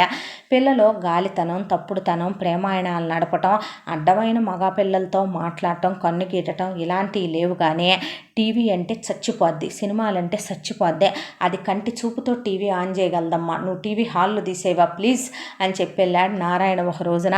దాంతో పక్కింటి వాళ్ళ ఇంట్లో అడ్వర్టైజ్మెంట్ తర్వాత ఏమొస్తుందా అని కళ్ళు మూసుకొని చదువుతున్నట్టుగా సీరియల్ అంతా గ్రాస్ప్ చేయటం. దానికి తోడు ఖుషీకి బాగా వ్యవహారాలు కావాలి. ఇక ఇంటికి వెళ్ళి నాయనమ్మతో ఏ రోజు వ్యవహారాలు ఆ రోజు చెప్పుద్ది. నానమ్మ, నీకు విషయం తెలుసా, మరే మా ట్యూషన్లో ఎంతమంది చదువుతున్నారో, ఇందులో వీళ్ళమ్మలందరూ ఇదిగో చేస్తారో, వాళ్ళ నాన్నలు ఇదిగో చేస్తారో. ఏమే నీకు ఇవన్నీ ఎలా తెలుసో అని నారాయణ అడిగితే, మేడం వాష్రూమ్కి వెళ్తారుగా తాత, అప్పుడు గమనించా. పెద్దది ఉంది కదా రాధిక, అదేమీ చెప్పదు. చిన్నదుందా గోపిక, అది తింగరదే, అదన్నీ చెప్పుద్దే. అందుకే నేను అలా ఆరాలు లాగేశాలే వాళ్ళ దగ్గర నుంచి. చూసావా, పిల్ల చదువు గురించి సబ్జెక్టుల గురించి చెప్పాల్సింది పనికి మాలిందానా ఎలా తయారు చేశావో అనే నారాయణ అంటే నారాయణ లక్ష్మిల కొడుకు ఖుషి వాళ్ళ నాన్న కిరణ్ బాగా చదువుతున్నావా, చాలా బాగా చదువుతున్నాను నాన్న అంటే, అబ్బో నీ కూతురు ఎంత చదువుద్దో నీకు తెలియందేముంది నాన్న అని నారాయణ అంటే, చూడమ్మా ఈ సంవత్సరం నువ్వు పాస్ అవ్వాలి, బాగా చదువుకోవాలి అని చెప్పి కిరణ్ అక్కడి నుంచి వెళ్ళిపోయాడు. చూసావటే మీ నాన్న ఏం చెప్తున్నాడో, పనికి మాలిందానా అని ఆయన అంటే, ఎందుకమ్మా నీకు చదువు అంటే నచ్చదు అని అడిగింది అంకిత. ఆ మాటకి, మేడం మీకు విషయం చెప్పమంటారా, మనం సోషలైజ్డ్ పర్సన్స్, బ్రతకటం ఎలా అనేది చుట్టుపక్కల జనాల్ని చూసి నేర్చుకోవాలి, అలాగే నలుగురు విషయాలు తెలుసుకోవాలి. ఈరోజు మన సీరియల్స్ ఎందుకంత హిట్ అవుతున్నాయి, పొడిగింటి పుల్లకూర మన లేడీస్కి టేస్ట్ కాబట్టే. ఒక సీరియల్లో ఉండే కంటెంటే కాదంటారా, అన్ని సీరియల్స్లో ఉండేదే అంతగా నచ్చుతున్నాయంటే ఎలా నచ్చుతున్నాయి, ఇలాగే వాగుతుందమ్మా ఇది. పొలాలు పోయేవాడికో ఇచ్చి చేస్తాను, చెయ్యి తాతం చేస్తే ఏమైంది, అలా వాడిని నేను డెవలప్ చేసి చూపిస్తా. ఫస్ట్ వాడిని నువ్వు పొలాలు వెళ్ళేవాడిని నాకు ఇచ్చిచే, ఆ తర్వాత వాడితో ఆగ్రో ఫార్మ్స్ పెట్టిస్తా, ఆ తర్వాత డైరీలు పెట్టిస్తా, ఆ తర్వాత వాడిని ఫ్యాక్టరీ స్థాయికి ఎదిగిస్తా, ఆ తర్వాత నువ్వు కలెక్టర్ అయిపోతావు. అంతేనేమే ఏ సినిమా స్టోరీ ఇది, సూర్యవంశం తాత, ఇలాంటివే చెప్పవే పనికి మాలిందానా అని ఒకటేసి చూడమ్మా అని నారాయణ అప్పు చెప్పాడు. అయితే ఖుషీకి అందరి ఆరాలు అడగటం అయిపోయిన తర్వాత, మ్యామ్ మీరే కనపడుతున్నారు, సార్ కనపడలేదే అంటే నవ్వేసి వెళ్ళిపోయింది అంకిత. అయితే రాధికని మీ నాన్నేడే అని అడిగితే, అక్క నువ్వు ముందు చదువు అన్న తర్వాత, కాదే మీ నాన్న కనిపించట్లేదే, నాన్న లేడులే, అయ్యో పోయాడా నాయనమ్మ, మా మిస్ వాళ్ళ హస్బెండ్ పోయాడంట తెలుసా, అయ్యయ్యో ఏమంతా ఈడైపోయిందనే పాపం అంది లక్ష్మి. అన్న తర్వాత ఒక రోజున సరళ పలకరిద్దాం కదా అని చెప్పి అంకిత దగ్గరికి వచ్చింది. వస్తే వెంటనే ఇక ఖుషి చెవు అలా కిటికీకి అంటించేసేపాటికే, అక్క ఇంకా జైలు శిక్ష పూర్తవ్వలేదంట, జైల్లోనే ఉన్నాడంట. అయితే దానికి తోడు ఆ ఎదురింటి అబ్బాయి ఉన్నాడు కదా, ఎదురింటి అబ్బాయికి పెళ్ళి అయిపోయింది, ఇక్కడ నుంచి ట్రాన్స్ఫర్ చేయించుకొని వెళ్ళిపోయాడంట. నువ్వు తీసేసిన దగ్గర నేనే కర్రీ పాయింట్ను చిన్న మెస్ పెట్టుకొని నడుపుకుంటున్నానక్క, పోన్లే పిల్లల్ని బాగా చదివించుకో, నువ్వన్నా బాగుండు అని అంకిత అంటుంటే, అబ్బబ్బా వీళ్ళ లిప్ సింక్ అవ్వట్లేదేంటి, ఏదో చెప్పుకుంటున్నారు కానీ నాకు అర్థం కావట్లేదే అనుకుంది ఖుషి. బయటకు వచ్చిన తర్వాత అంకిత, ఉండు అలా వెళ్ళకు, పిల్లలకి కాస్త పిండి వంటలు చేశాను పెట్టిస్తానని వంటగదుల్లోకి వెళ్ళేపాటికి సరళని, ఇదిగో సరళ నా పేరేంటో తెలుసా, ఖుషి, నేనెవరో తెలుసా, నారాయణరావు గారు మనవరాలనే, మా నాయనమ్మ పేరు లక్ష్మి, మా నాన్నకు 4 కొరియర్ సర్వీస్ ఆఫీసులు ఉన్నాయి, మ్యామ్ అంటే నాకు చాలా ఇష్టం తెలుసా, పాపం మ్యామ్కి సార్ పోయారంటగా, చిచ్చి ఆమె విధవ కాదమ్మా అనేసరికి, ఆయన బతికే ఉన్నాడు, ఆ దరిద్రపు ఎదవ ఓ చోట సచ్చాళ్లే అంది సరళ. అంటే ఉన్నాడా అన్న తర్వాత, ఏమయ్యాడు నీకెందుకు పిల్ల, పెద్ద పెద్ద మాటలు, పోయి చదువుకోపో అని సరళ అక్కడి నుంచి అంకిత ఇచ్చినవి తీసుకొని వెళ్ళిపోయింది. ఇక ఖుషికి నిద్ర పట్ల. రాధికని అడిగింది అడిగింది అడిగింది అడిగింది అడిగింది తపస్సు చేసింది. రాధిక మాత్రం తెలివైంది కాబట్టి, చచ్చిన పర్సనల్ విషయాలు బయట వాళ్ళతో చెప్పదు కాబట్టి ఖుషీకి లొంగలేదు. ఇలా కాదని చెప్పి ఒక ఆదివారం రోజున, ట్యూషన్ లేదు కదమ్మా అని అంకిత అంటే, వీళ్ళిద్దరూ నా సొంత చెల్లెళ్ళు లాంటి వాళ్ళు, ఆడుకుందామని వచ్చాను, నాకేం తోచట్లేదో, రాకూడదా మిస్ అనేపాటికే, పోనీలేమ్మా పిల్లలు ఆడుకుంటారు సందడిగా అనేసి లక్ష్మి అంటే, దీని అల్లరి కాస్తైనా తగ్గుద్దులేమ్మా అని నారాయణ అని వెళ్ళారు. సరే ఆడుకోనిమ్మని వదిలేసే అంకిత తన మెస్ పనులు చూసుకుంటుంటే ఇక మెల్లిగా రాధిక దగ్గరికి వస్తే, నాకు ఎగ్జామ్స్ ఉన్నాయని రాధిక చదువుకోవటానికి వెళ్తే చిన్నదాన్ని వేసుకొని చిన్నదానికే, ఈ చాక్లెట్లు మా నాన్న సింగపూర్ నుంచి నా కోసం తెప్పించాడు, తిన్ను చెల్లి నువ్వంటే నాకెంత ఇష్టమో అన్న తర్వాత, నానేమయ్యాడ్రా బంగారం అని అడిగితే ఫస్ట్ గోపిక చెప్పల, తర్వాత గోపికకి తింగరతనం ఉంది కాబట్టి మొత్తం జరిగినట్టు ఏ నుంచి జడ్డు దాకా చెప్పుకొచ్చేసింది ఖుషీకి. అంతే. అదంతా విన్న ఖుషి వెళ్ళి లక్ష్మీనారాయణలతో, తాత నానమ్మ పాపం మీకు విషయం తెలుసా, మా మిస్ వాళ్ళ ఆయన పోలేదంట, వాడు ఇలాంటోడంట, ఇలా జరిగిందంట, పాపం మా మెస్ ఉందంట, ఆడపని మగ పని అన్నీ తనే చేసుకుంటుంది తెలుసా, ఒకవైపున వీళ్ళని చదివించుకుంటుందా, మధ్యలో ఇలా వసంత్ అని ఒకడు వచ్చాడంట, వాడితో ఇలా మాట్లాడిందంట, ఇలా వాళ్ళ ఆయన పేరు అన్వేష్ అంట. వాడు జైలుకి వెళ్ళిపోయాడంట. అమ్మ నాన్న అత్త మామ విడాకులు ఇచ్చిందని మా మిస్ని ఇలా తిట్టారంట. పిల్లల కోసమని ఇక్కడికి వచ్చి బ్రతుకుతుందంట. ఇలా జరిగిందంట అని పిల్ల మొత్తం చెప్పుకొచ్చేపాటికి అయ్యయ్యో అనుకుంది లక్ష్మి. అనుకున్న తర్వాత ఏం చేద్దాం, ఒక్కొక్కళ్ళ కష్టం ఒక్కోలాంటిదే. మనవాడి గురించి చుట్టుపక్కల వాళ్ళేం అనుకోవట్లేదా ఏంటే, మన బతుకులు మనకు తెలుస్తున్నాయి, వాళ్ళకి తెలుస్తున్నాయి అన్నాడు నారాయణ. అంటే అంతేగా మరి, జీవితాలు ఏంటో ఏదారవుతాయో ఏంటో అనుకుంది లక్ష్మి. అనుకున్న తర్వాత రాధిక గోపికల్ని ఒక వారం నేను మా ఇంటికి తీసుకెళ్తాను మ్యామ్ అంది ఖుషి. ఎందుకమ్మా అంటే, అబ్బా మా ఇంట్లో చాలా బొమ్మలు ఉన్నాయి, నేను చెల్లెళ్ళని తీసుకెళ్ళి ఆడుకుంటాను, నాకెవరూ లేరుగా, పంపించరా ప్లీజ్, నేను ఒక్కదాన్నేగా అని అడిగితే నారాయణ లక్ష్మి ఫోన్ చేసి పంపమ్మా మళ్ళీ కారులో పంపుతాంలే అనేపాటికి సరేనని పంపించింది. పంపించిన తర్వాత రాధిక గోపిక కూర్చొని ఆడుకుంటున్నారు.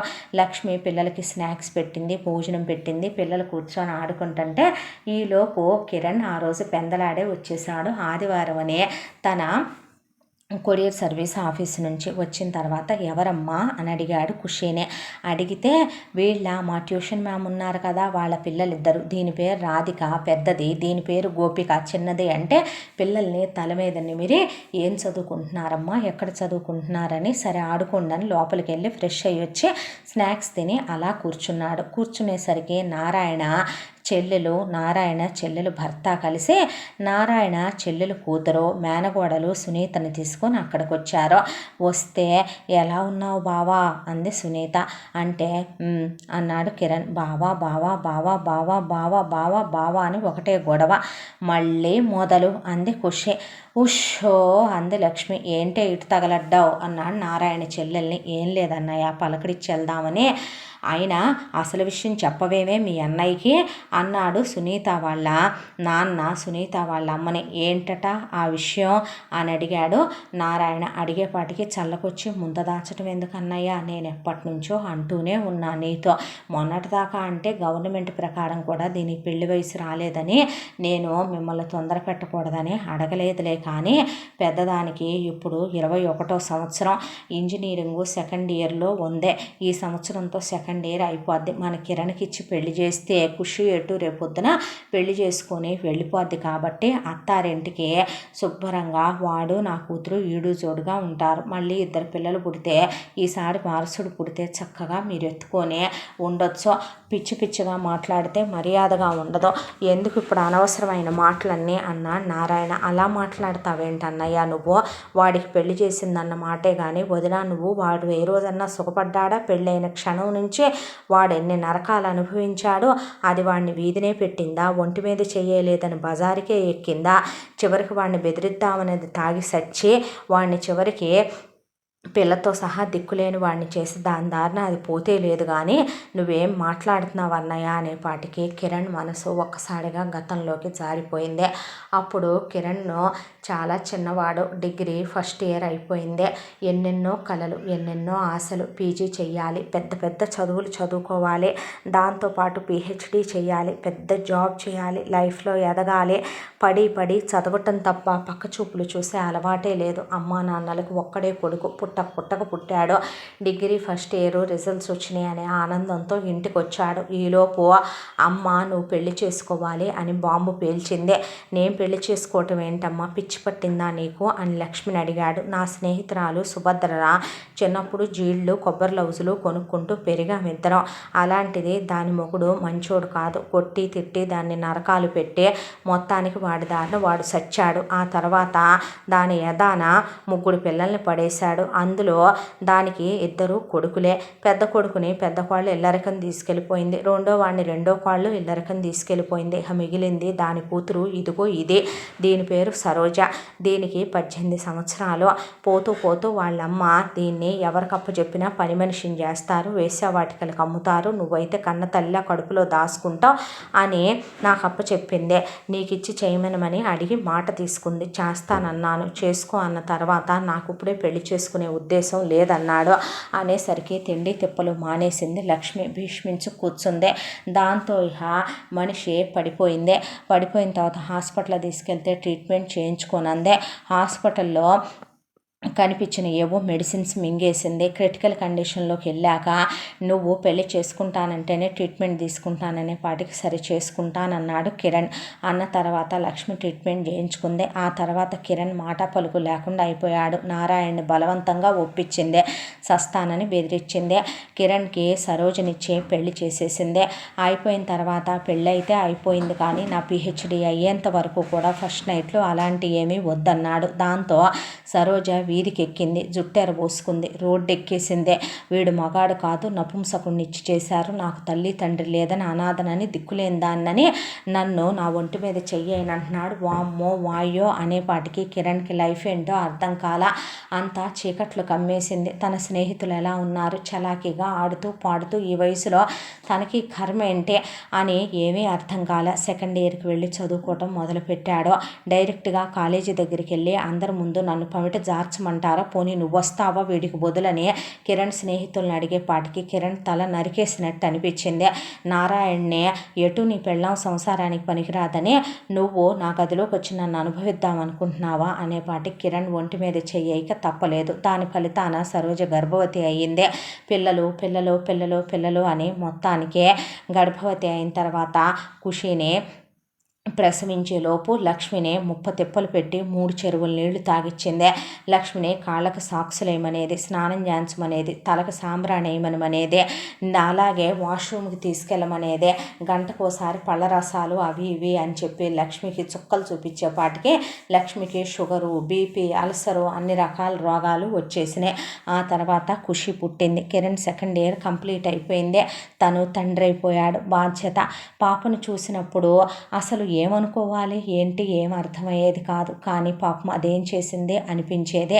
అయితే అంత దాంట్లో థర్డ్ ఇయర్లో జాయిన్ అయ్యాడు. థర్డ్ ఇయర్ చదువుకుంటున్నాడు. అందరూ నీలాగే ఉంటున్నారా అంటే, నువ్వు రేపొద్దున మీ నాన్నలాగే పొలం వెళ్దాం అనుకుంటున్నావా, పొలం అమ్మిచ్చేసే, ఊళ్ళో ఒక గుడిసె ఉంది, ఆ గుడిసెలో మీ అమ్మ నాన్న బతుకుతారు, వృద్ధాప్య పెన్షన్ వచ్చుద్ది, నెలకు ఒక 1000 రూపాయలు 1,00,000 రూపాయలు డబ్బులు పడేస్తే వడ్డీ వస్తుంది, అవి పెట్టి బతుకుతారో సస్తారో మనకు అనవసరం, అందరూ విదేశాలకు వెళ్తున్నారు, కోట్లు సంపాదిస్తున్నారు, నువ్వు ఇక్కడే ఉంటానంటే నేను ఊరుకోను, నువ్వు ప్రతిరోజు 10 సార్లు నా ఒంటి మీద చెయ్యాలి, ఇంకా పిల్లల్ని కనాలి, నేను చాలు అనేంత దాకా కనాలి, నన్ను సుఖపెట్టాలి, నాకు వజ్రాల నగలు కావాలి, నేను పెద్ద పెద్ద పడవంత కారుల్లో తిరగాలి, పెద్ద పెద్ద బంగ్లాల్లో ఉండాలి, నేను మస్తుగా ఖుషిగా నా జీవితాన్ని గడిపేయాలి, అందుకోసమే నేను నిన్ను చేసుకున్నాను అని టార్చర్ పెట్టడం మొదలుపెట్టింది. కిరణ్ నీకేమైనా పిచ్చి పట్టిందా అని అడిగితే, మీ నాన్న పొలం అమ్మమంటావా లేదా, విదేశాలకు వెళదామంటావా లేదా అని కూర్చునేపాటికి కిరణ్ పొలం అమ్మొద్దు నాన్న అన్నాడు నారాయణనే. అవునులే, ఎందుకు అమ్ముతా, ఎటు నీ పెళ్ళాం సంసారానికి పనికిరాదు కాబట్టి ఎప్పుడు మా గది ముందే తచ్చాడతా లోపల నుంచి వచ్చే సౌండ్ని ఆనందపడుతున్నావు కదరా నారాయణరావు, నువ్వు అమ్మలారా అయ్యలారా, కోడలు స్నానం చేస్తుంటే తొంగి చూసే మావం వీడు, కోడలు చీర మార్చుకుంటుంటే తొంగి చూసే మావం వీడు, పిల్లకి పాలిస్తుంటే తొంగి చూసే మావం వీడు అనేపాటికి నీకు దండం పెడతానయ్యా, నువ్వు వెళ్ళిపో అని ఆయన చెప్పా పెట్టకుండా పొలం అమ్మటానికి అటు వెళ్ళాడు. Kiran third year final exams అయిపోయి ఇంటికి వచ్చేపాటికే అమ్మ నానేడని అడిగేపాటికి ఇది నానా మాటలందయ్యా, దాంతో నాన్న పొలం అమ్మటానికి వెళ్ళాడని చెప్పింది లక్ష్మి. చెప్పేపాటికి నువ్వు సస్తే పేడా పోద్దమ్మా, ఇలాంటి దరిద్రాన్ని తీసుకొచ్చి నా నెత్తి మీద కూర్చోబెట్టినందుకని కిరణ్ వెళ్ళబోతుంటే, నువ్వు వెళ్ళావంటే నేను సస్తా, ఏమనుకుంటున్నావో, వాడిని అమ్మనివ్వు, పొలం అమ్మితే ఆ డబ్బులు పెట్టి మనం విదేశాలకు వెళ్దాం, సుఖపడదాం, నన్ను డబ్బుల మీద నడిపించు, డబ్బుల మీద దొర్లిచ్చు, నేను సుఖపడాలి, నేను సంతోషపడాలి, ఉసే నువ్వు ఆడదానివా పశువా మనిషివే, అసలు ఏమనుకుంటున్నావే, అనాథవిలే, దిక్కు మొక్కు లేదులే, అమ్మ పోయింది అబ్బ పోయాడని పెళ్లి చేసుకొని తీసుకొస్తే బజారు దానికన్నా నీచంగా ప్రవర్తిస్తున్నావని కిరణ్ మొట్టమొదటిసారి సరోజ మీద చేయి చేసుకున్నాడు. ఒక దెబ్బేసి ఒక తోపు తోసి వెళ్ళిపోయాడు. కిరణ్ని బెదిరిద్దామని అమ్మలారా అయ్యలారా పొలం అమ్మే మా మామని అమ్మనివ్వకుండా చేశాడు, విదేశాలకు వెళ్ళడంట, వీడిష్టమేనంట, వీడి పెత్తనమేనంట అని గదిలో దూరి కిటికీలు తలుపులు మొత్తం మూసేసుకొని ముందుగానే అన్నీ జాగ్రత్త పెట్టుకొని బెదిరిద్దామని చెప్పి పురుగుల ముందు ఒక గుక్కెడు తాగింది సరోజ. అయితే కడమ కాలిపోయి అదే టయానికి పిల్లి లోపల దూకి రెడీగా పెట్టుకున్న మంచినీళ్ళు, రెడీగా పెట్టుకున్నవన్నీ కూడా కింద పడేసేసింది. కింద పడేసేపాటికి ఆ కిటికీలో నుంచి బయటికి వెళ్ళి పడేపాటికి సరోజ లేచి తలుపులు తీయలేకపోయింది. వాంతులైపోయి కళ్ళు తిరిగిపోయి కింద పడి కొట్టేసుకొని ఒకవైపున తలుపులు కిటికీలు అన్నీ బిడాయించుకునేపాటికే లక్ష్మి కొట్టి ఆ తలుపులు రాక 10 మంది మనుషుల్ని పిలిచి తలుపులు పగల కొట్టించి తీసుకొని హాస్పిటల్కి వెళ్ళేపాటికి టైం అయిపోయిందమ్మా, దేవుడి దగ్గరికి వెళ్ళిపోయిందని చెప్పారు సరోజనే. ఆ తర్వాత కిరణ్ నారాయణ దగ్గరికి వెళ్ళి అమ్మే పొలాన్ని అమ్మనివ్వకుండా ఆపేసి ఆ తర్వాత పరుగున వెనక్కి వచ్చేపాటికి లక్ష్మి కిరణ్తో ఇలా చేసి పోయిందయ్యా అనేపాటికి చుట్టుపక్కల వాళ్ళు కూడా మీ అమ్మ తప్పేమీ లేదయ్యా, నీ పెళ్ళాం ఇలా చేసిందని చెప్పేపాటికి కిరణ్ కూర్చుండిపోయాడు. నిండా తనకి 22 ఏళ్ల వయసు కూడా లేదు. అప్పటికి ఒక పాపకి తండ్రి. అప్పటికి భాడిపోయిన తను అలా ఒక విడోయర్గా మిగిలిపోయాడు. దాంతో జీవితం అంటే అసహ్యం, విరక్తి. ఒక్కసారి సరోజ లాంటి ఆడదాన్ని చూసిన తర్వాత దానికి తోడు మనిషి కాలేకపోయాడు. ఆ తర్వాత పాపని మాత్రం సరోజలా పెంచొద్దని లక్ష్మి చేతికప్ప చెప్పాడు. అప్పటి నుంచి ఖుషీకి సీరియల్స్ సినిమాలు అలవాటు చేసి తనలా పెంచుకుంది లక్ష్మి. నారాయణ లక్ష్మిని కొట్టి ఆయన అలిసిపోయాడు. ఆ తర్వాత కిరణ్ తను అనుకున్న ప్రకారం పీజీ చేశాడు, పిహెచ్డి చేశాడు, కొన్నాళ్ళు ఉద్యోగం చేశాడు. అక్కడ గాసిప్స్ భరించలేకపోయాడు. తన ఫ్రెండ్స్కి పెళ్ళిళ్ళు అయిపోయినాయి. ఎవడు పెళ్ళాంతోనూ సుఖంగా లేరు. కొంతమంది వాళ్ళు ప్రేమించిన విషయం పెళ్ళాలతో చెప్పుకుంటే ఆ బ్రేకప్ల విషయం గురించి పెళ్ళాలు ప్రతిరోజు దెప్పటం, తాగుళ్ళకు బానిసలు అయిపోయారు. కొంతమంది పనికి రాకుండా తయారయ్యారు, వ్యసన పరులు అయిపోయారు. పక్కింటి ఆయన పెళ్లి చేసుకుని వస్తే ఆయనకి 2 కూతుళ్ళు. నువ్వు రెండో సంబంధం వెధవి, నన్ను పెళ్లి చేసుకొని వచ్చావు, నీ బతుకు పెళ్లి కావాలా, నువ్వు ముసలి వెధవనే ఆవిడనే మాటలు. దాంతో మళ్ళీ జీవితంలో పెళ్ళి అని అమ్మా నాన్నలు అన్నా సరే ఆ పెళ్లి జోలికి వెళ్ళాలనుకోలేదు. దాంతో ఇదంతా కరెక్ట్ కాదు, ఇక్కడ ఉంటే వీళ్ళు పెళ్ళని చంపుతున్నారు, ఆఫీసులో గాసిప్స్ తట్టుకోలేకపోతున్నాడు, ఫ్రెండ్స్ జీవితాలు చూస్తే అలా ఉన్నాయి. దాంతో ఇదంతా కాదని వ్యాపారం పెట్టాలనుకున్నాడు. పొలం బాగా రేట్లు పెరిగింది. హైవే పడి 1 ఎకరం అమ్మిమ్మన్నాడు తండ్రిని. నీ ఇష్టమయ్యా నీ పొలం అన్నాడు నారాయణ. అలా 1 ఎకరం పొలం అమ్మిన దాంతో ఫస్ట్ 1గా స్టార్ట్ చేశాడు కొరియర్ సర్వీస్ ఆఫీసు. అది 4 అయింది. ఖాళీ లేనంత పని కావాలి తనకే. తన చేతి కింద దాదాపు 100 మంది పైన కుర్రాళ్ళు పనిచేస్తున్నారు. ఒక ప్రశాంతత. పాపని బాగా చదువుకో, బాగుండు అంటాడు. ఏమో మనిషిలో ఉండటం మర్చిపోయాడు. ఎంత హుషారు, ఎంత ఆనందంగా ఉండేవాడో. ఎన్నాళ్ళయిందో మొహం మీద చిరునవ్వు చూసే. జీవితంలో ఎందుకు బ్రతుకుతున్నాడో కూడా తెలియని బ్రతుకు. ఒక ఆడదాని వల్ల జీవితమే అల్లకల్లోలం అయిపోయింది తనదే. దాంతో లేచి నుంచున్నాడు కిరణ్ని గట్టిగా కౌగిలించుకుంది సునీత. కౌగిలించుకునేపాటికి సునీతని ముందుకు లాగి అప్పటి వరకు ఎప్పుడు ఏమన్నా కిరణ్ లాగి పెట్టి కొట్టాడో.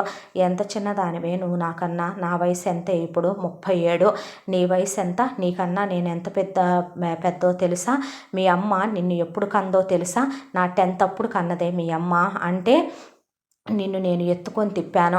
నా కూతురికి నీకు వయసులో తేడా ఎంతే, అప్పుడు నువ్వు నాకేమవుతావు, పిచ్చి వేషాలు వేస్తే పళ్ళు రాలిపోతాయి. మీరు ఈ పెళ్ళి నాకు చెయ్యాలనుకునేదత్తా కేవలం దీన్నిచ్చి చేయాలనుకుంటుంది డబ్బు కోసం, మీ వెనకమాలున్న 3 పిల్లల భవిష్యత్తుల కోసం. అంతేగా నాన్న, నువ్వు ఎటు మన పొలం రేటు పెరిగింది, దాని మీద వచ్చే డబ్బులు నువ్వెటు జాగ్రత్త చేస్తున్నావు, స్థలాలు అవి కొన్నావు. నువ్వు ముందు అత్త కూతుళ్ళకి కొడుక్కి చదువు బాధ్యతలు, అలాగే వాళ్ళ పెళ్ళిళ్ళ బాధ్యతలు నువ్వు తీసుకో. ఇంకోసారి ఇలాంటి దిక్కుమాలని అడ్డం పెట్టుకొని వస్తే మర్యాదగా ఉండదు అని కిరణ్ అక్కడి నుంచి వెళ్ళిపోయాడు.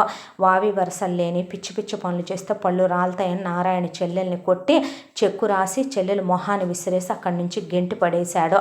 ఆ తర్వాత లక్ష్మి హుషో అంటే అదంతా చూస్తూ రాధిక గోపిక అలాగే కూర్చుండిపోయారు. పిల్లల్ని ముందు కారులో ఇంటికి పంపించేశారు. భోజనం పెట్టి కాస్త కిరణ్ తినేవి తీసుకొస్తే అవి ఇచ్చి పిల్లలు వెళ్ళిపోయి వాళ్ళ అమ్మకు జరిగిందంతా చెప్పారు. తప్పమ్మ, మనకు అనవసరం ఇలాంటివన్నీ అని చెప్పి అంకిత పిల్లలకు భోజనం పెట్టి పడుకోబెడదామంటే తినొచ్చామమ్మా అని పడుకుండిపోయారు పిల్లలు. ఆ తర్వాత రాత్రంతా ఖుషి అలా ర్యాకింగ్ చైర్లో కూర్చొని ఆలోచిస్తూ ఉంటే నడిరాత్రి మంచినీళ్ళకి లేచిన నారాయణ, ఏమీ దెయ్యం పట్టిందా, 10th క్లాస్ గురించి ఆలోచిస్తున్నావా, పాస్ అవుతావులేవే, చచ్చా నేను అలాంటి చిన్న విషయాల గురించి ఆలోచించను తాతయ్య, ఇప్పుడు పాస్ అయిపోయినా వచ్చిన నష్టమేమి లేదులే, కానీ నాకు తగ్గోడు నాకు వస్తాడు, నాన్న నువ్వు సంపాదించేది నాకున్నదే మొత్తం ఎవరికిలే, కానీ అది కాదు నేను ఆలోచిస్తుంది. మరేం ఆలోచిస్తున్నా, నాన్నకు నువ్వెందుకు అమ్మ పోయాక మళ్ళీ పెళ్లి చేయలేదు, అమ్మలాంటి పనికి మాలిన దానికి ఇచ్చి ఎందుకు నానమ్మ ముద్రష్టపతి పెళ్లి చేసిందా అని, నువ్వు ఇంత జరిగినా ఎందుకు మెదలకుండా ఊరుకున్నావు, నీకేం పొయ్యే కాలం వచ్చా అని ఆలోచిస్తున్నాను అంది ఖుషి. ఏమి పిల్లకాకి పెద్ద మాటలు మాట్లాడుతున్నావు అంటే, నోరు మూయి తాతయ్య చాలే, కానీ మా అమ్మ నాన్నకి కరెక్ట్ పెళ్ళాం కాదు, మా అమ్మ పోయిన తర్వాత నన్ను మీరెటు పెంచుకుంటున్నారు, అలాంటిది నా లైఫ్ నాశనం అయిపోతుంటే ఇంకొక అమ్మాయి దొరకలేదా మీకు? అలాంటిది బావా బావా అంటూ సునీత వెంట తిరుగుతుంటే ఎందుకో తెలీదా నీకు? తెలియకే నువ్వు ఊడుకున్నావా మెదలకుండా?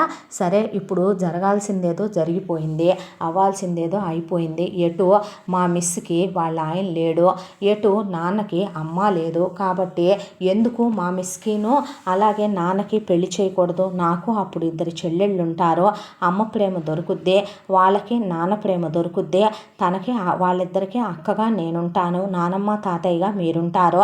ముందు ముఖ్యంగా రేపొద్దున నా దారిని నేను వెళ్ళిపోయినా, వాళ్ళ దారిన వాళ్ళు వెళ్ళిపోయినా మిస్కి నాన్న తోడుంటాడు, నాన్నకి మిస్ తోడుంటుంది. ఏమంటావు అంది ఖుషి. అనేపాటికి నారాయణ అలా షాకులోకి వెళ్ళిపోతే లక్ష్మిని ఉసే ఆ సీరియల్స్ ఈ సీరియల్స్ చూడటం తప్ప కొడుకు బతుకేమైపోతుందా అని ఆలోచించవా, పనికి మాలిందానా నువ్వు అనేసింది పిల్ల. లక్ష్మి దాంతో ఆలోచనలో పడిపోయేపాటికి ఆ తర్వాత ఖుషి 10th ఎగ్జామ్స్ రిజల్ట్స్ రోజున అందరూ ఎదురు చూస్తా కూర్చున్నారు. ఏ దేవుడు దయదలిచాడో అంకిత చేతు పుణ్యమో కానీ ఖుషి అన్ని సబ్జెక్టులు పాస్ అయిందే. దాంతో పొట్లంగా జాకెట్ వేసి ఒళ్ళంతా నగలేసి స్వీట్ ప్యాకెట్లు తీసుకొని పిల్లని తీసుకొని లక్ష్మి అంకిత దగ్గరికి వెళితే అంకిత పిల్లను ఆశీర్వదించిన తర్వాత కష్టపడి చదివి పాస్ అయ్యావమ్మా అన్న తర్వాత సాయంత్రం ఇంట్లో చిన్న పార్టీ ఉందిరా అమ్మ, ఇది పాస్ అయిందని పార్టీ ఇస్తున్నాం అని చెప్పింది లక్ష్మి. నేనెందుకు ఆంటీ అంటే, అదేంది అసలు అది పాస్ అవటానికే కారణం నువ్వైతే పిల్లల్ని తీసుకొని రా, కారు పంపిస్తానని వెళ్ళింది లక్ష్మి. ఇంతకాలంలో లక్ష్మి అంకిత దగ్గరికి వెళ్ళి పరిచయం చేసుకుని ఇంతకీ వీళ్ళ నానేమయ్యాడు అది ఇది అని అడిగితే దాచేది ఏముంది, పెద్ద ఆవిడ దగ్గర జరిగినాయి అన్నీ చెప్తే విన్నాలేమ్మా, ఆడు పనికి మాలిన వెదవని విన్నానులే అన్న తర్వాత మళ్ళీ పెళ్లి చేసుకోవా అన్న తర్వాత లేదా అంటే ఈ జన్మ పిల్లల కోసం బ్రతికితే చాలు అనుకుంటున్నాను అంది అంకిత. అన్న తర్వాత రమ్మనమన్నాక నువ్వు ఉండమ్మా వెళ్దూగానిలే అని వచ్చిన గెస్టులందరూ వెళ్ళిపోయిన తర్వాత కిరణ్ వచ్చాడు. కిరణ్కి లక్ష్మి పరిచయం చేసింది అంకితనే. చాలా థ్యాంక్స్ అండి అంటే, తను కష్టపడి చదివి పాస్ అయిందండి, నాదే ఉంది, నేను తీసుకున్న డబ్బులకి నేను ట్యూషన్ చెప్పాను అంది అంకిత. తనెంత కష్టపడి చదువుద్దో నా కూతురు గురించి నాకు తెలుసులేండి అని నవ్వాడు కిరణ్. ఆ తర్వాత ఈడు జోడు చూడముచ్చటగా ఉన్నారనుకుంది లక్ష్మి. అనుకుని ఆ తర్వాత అంకితను కూర్చోబెట్టి కుంకుమ బొట్టు పెట్టి చేతికి మట్టి గాజులు వేసి అలాగే మెళ్ళో ఆమెకి వద్దంటున్నా బంగారపు నెక్లెస్ పెట్టి చేతికి తన చేతి గాజులు తీసేసి పట్టు చీర ఒళ్ళో పెడితే ఏంటా అంటే ఇదంతా అసలు ఇదెక్కడి గుడి దక్షిణ అని అడిగింది అంకిత. ఇది గురువుగానో గురు దక్షిణగానో నేను నీకు ఇవ్వట్లేదమ్మా, నా కొడుక్కి కాబోయే భార్యగా, నా ఇంటి కోడలుగా, నా మనవరాలకి తల్లిగా, నీ కూతుళ్ళిద్దరికీ నేను నానమ్మగా, మా ఆయన తాతయ్యగా, నా కొడుకు నాన్నగా హక్కు అనుకొని ఇస్తున్నాను. నేను ఇచ్చాను, నువ్వు తీసుకున్నావు, ఇక అంతే, నువ్వు కాదంటానికి వీల్లేదనే పాటికి లేచి నిలబడిపోయింది అంకిత. నిలబడిపోతే ఏం మాట్లాడుతున్నారా అంటే, అవునమ్మా నువ్వు మా అబ్బాయిని పెళ్లి చేసుకుంటున్నావు, ఇక అంతే, ఏం మాట్లాడటానికి వీలు లేదు, నువ్వు నేను పెట్టా నువ్వు తీసేసుకున్నావు, పసుపు కుంకాలు నిశ్చితార్థం అయిపోయిందే అందే లక్ష్మి. ఆంటీ నాకు పెళ్ళిళ్ళు చేసుకునే ఉద్దేశాలు లేవు ఆంటీ, తప్పుగా అనుకోవద్దు ప్లీజ్ ఆంటీ, దయచేసి నన్ను బలవంత పెట్టద్దు, ఐఎమ్ సారీ ఆంటీ అన్న తర్వాత పిచ్చి మాటలు మాట్లాడుకో, నువ్వు ఏమనుకుంటున్నావు నీ గురించి, నువ్వు ఒంటరిగా బ్రతికేయగలను అనుకుంటున్నావా, రేపొద్దున నీ పెద్ద కూతురు రెండో కూతురు ఏమయ్యా ముసలాయన మాట్లాడకుండా అలా నుంచుంటావే, మా ఖుషి పెళ్ళైనా అంతే, రేపొద్దున చదువులు అయిపోయాక ఆడపిల్లలు పెళ్ళిళ్ళు చేసుకుంటారు, ఒక ఇంటికి వెళతారు, లేదా వాళ్ళ దారిన వాళ్ళు ఏ అమెరికాలో వెళ్ళిపోవచ్చు, ఏ ఫారిన్లో వెళ్ళిపోవచ్చు, వాళ్ళ భవిష్యత్తుల్ని కాదని మీరు ఆపుతారా? గీతలు గీసి వాళ్ళని ఆత్మాభిమానం ఉన్న నువ్వు అల్లుళ్ళ దగ్గరికి వెళ్ళి ఉంటావా? నా కొడుకు ఉంటాడా కష్టం సుఖం చెప్పుకోవటానికి? పిల్లలకు కాకుండా నీకంటూ ఏదైనా పంచుకోవటానికి ఒక తోడుందా? మా వాడికి ఉందా? అమ్మ మా కోళ్ళు ఎలా పోయిందో నీకు మొత్తం చెప్పా, ఏం జరిగిందో నీకు మొత్తం చెప్పా, మా వాడి జీవితంలో ఏ రోజైనా సుఖం సంతోషం ఉందా? చూడు, ఉన్న ఆస్తి 3 పిల్లలకి సమానంగా పెట్టండి, మీరు మా వాడు బాధ్యతలు ఎరిగి పెరుగుతూ వచ్చిన వాడమ్మా, నీతో పాటు సమానంగా కష్టపడతాడు, నువ్వేమీ నీ మెస్సులు తీసేసుకోవాల్సిన అవసరం లేదు, నీ పిల్లలు వేరు వాడి కూతురు వేరని ఎప్పుడూ అనుకోడు, నువ్వైతే దానికి తల్లి ప్రేమను పంచుతావు, వాడైతే నీ పిల్లలకి తండ్రి ప్రేమను పంచుతాడు, మీ ఇద్దరూ కలిసి వాళ్ళ ముగ్గురికి రేపు కన్యాదానం చేసి అత్తారిళ్ళకి పంపించవచ్చు. ఎన్నాళ్ళు నేను అంకులు ఉంటాం చెప్పు. ఎప్పుడు పోతామో తెలియని ఆరోగ్యాలు మా షుగర్లు బీపీలని శంకు చక్రాలతో ఊగిసలాడుతున్న ప్రాణాలు మావే. రేపొద్దునైనా మీకు మీరు ఒకళ్ళకొకళ్ళు తోడుండాలి. పిల్లలు పుట్టిల్లని ఎక్కడికి వస్తారో కష్టం సుఖం అన్నీ నా మనవరాలు మగాడైన నా కొడుకుతో చెప్పుకోగలదా? నీ పిల్లలు తండ్రి అనేవాడి అండ లేకుండా అన్నీ నీతోనే చెప్పుకోగలుగుతారా? లోకులు పలు కాకులమ్మ, ప్రపంచం పలు రకాలుగా ఉంటుంది. అందరూ వసంత గాళ్ళ లాంటి వాళ్ళు, వాళ్ళ అమ్మా నాన్న లాంటి వాళ్ళే అయ్యుండరు తల్లే. ప్రపంచం అంతా కూడా నువ్వు అన్వేష్ లాంటి వాళ్ళే ఉంటారు అనుకోవద్దు. నా వాడికి నాకు వీళ్ళ ముగ్గురు నా మనవరాళ్లే. నా కొడుకు సంపాదించింది కానీ మాకున్న స్థిరచరాస్తులు కానీ ముగ్గురు పిల్లలకి సమానంగా పెట్టాలనే అనుకుంటున్నావు నేను అంకులు కూడా. ఏమయ్యా ఏం మాట్లాడవేంటి అంది లక్ష్మి నారాయణతో. కిరణ్ దగ్గరికి వెళ్ళి నేను నిన్ను ఎప్పుడూ ఏమీ అడగలేదయ్యా. నాన్నగా ఆ రోజు కూడా సరోజని మీ అమ్మ అడిగిందని చేసుకున్నావు. కానీ ఈరోజు అడుగుతున్నానరా, నీ కాళ్ళు పట్టుకొని అడుగుతాను, చేసుకోయ్యా. నువ్వంటే నాకు ప్రాణం. ఒక్కగానొక్క కొడుకువి. ఏమీ అనుభవించకుండా ఏ సుఖానికి నూసుకోకుండా నువ్వు ఇలా అయిపోయావయ్యా.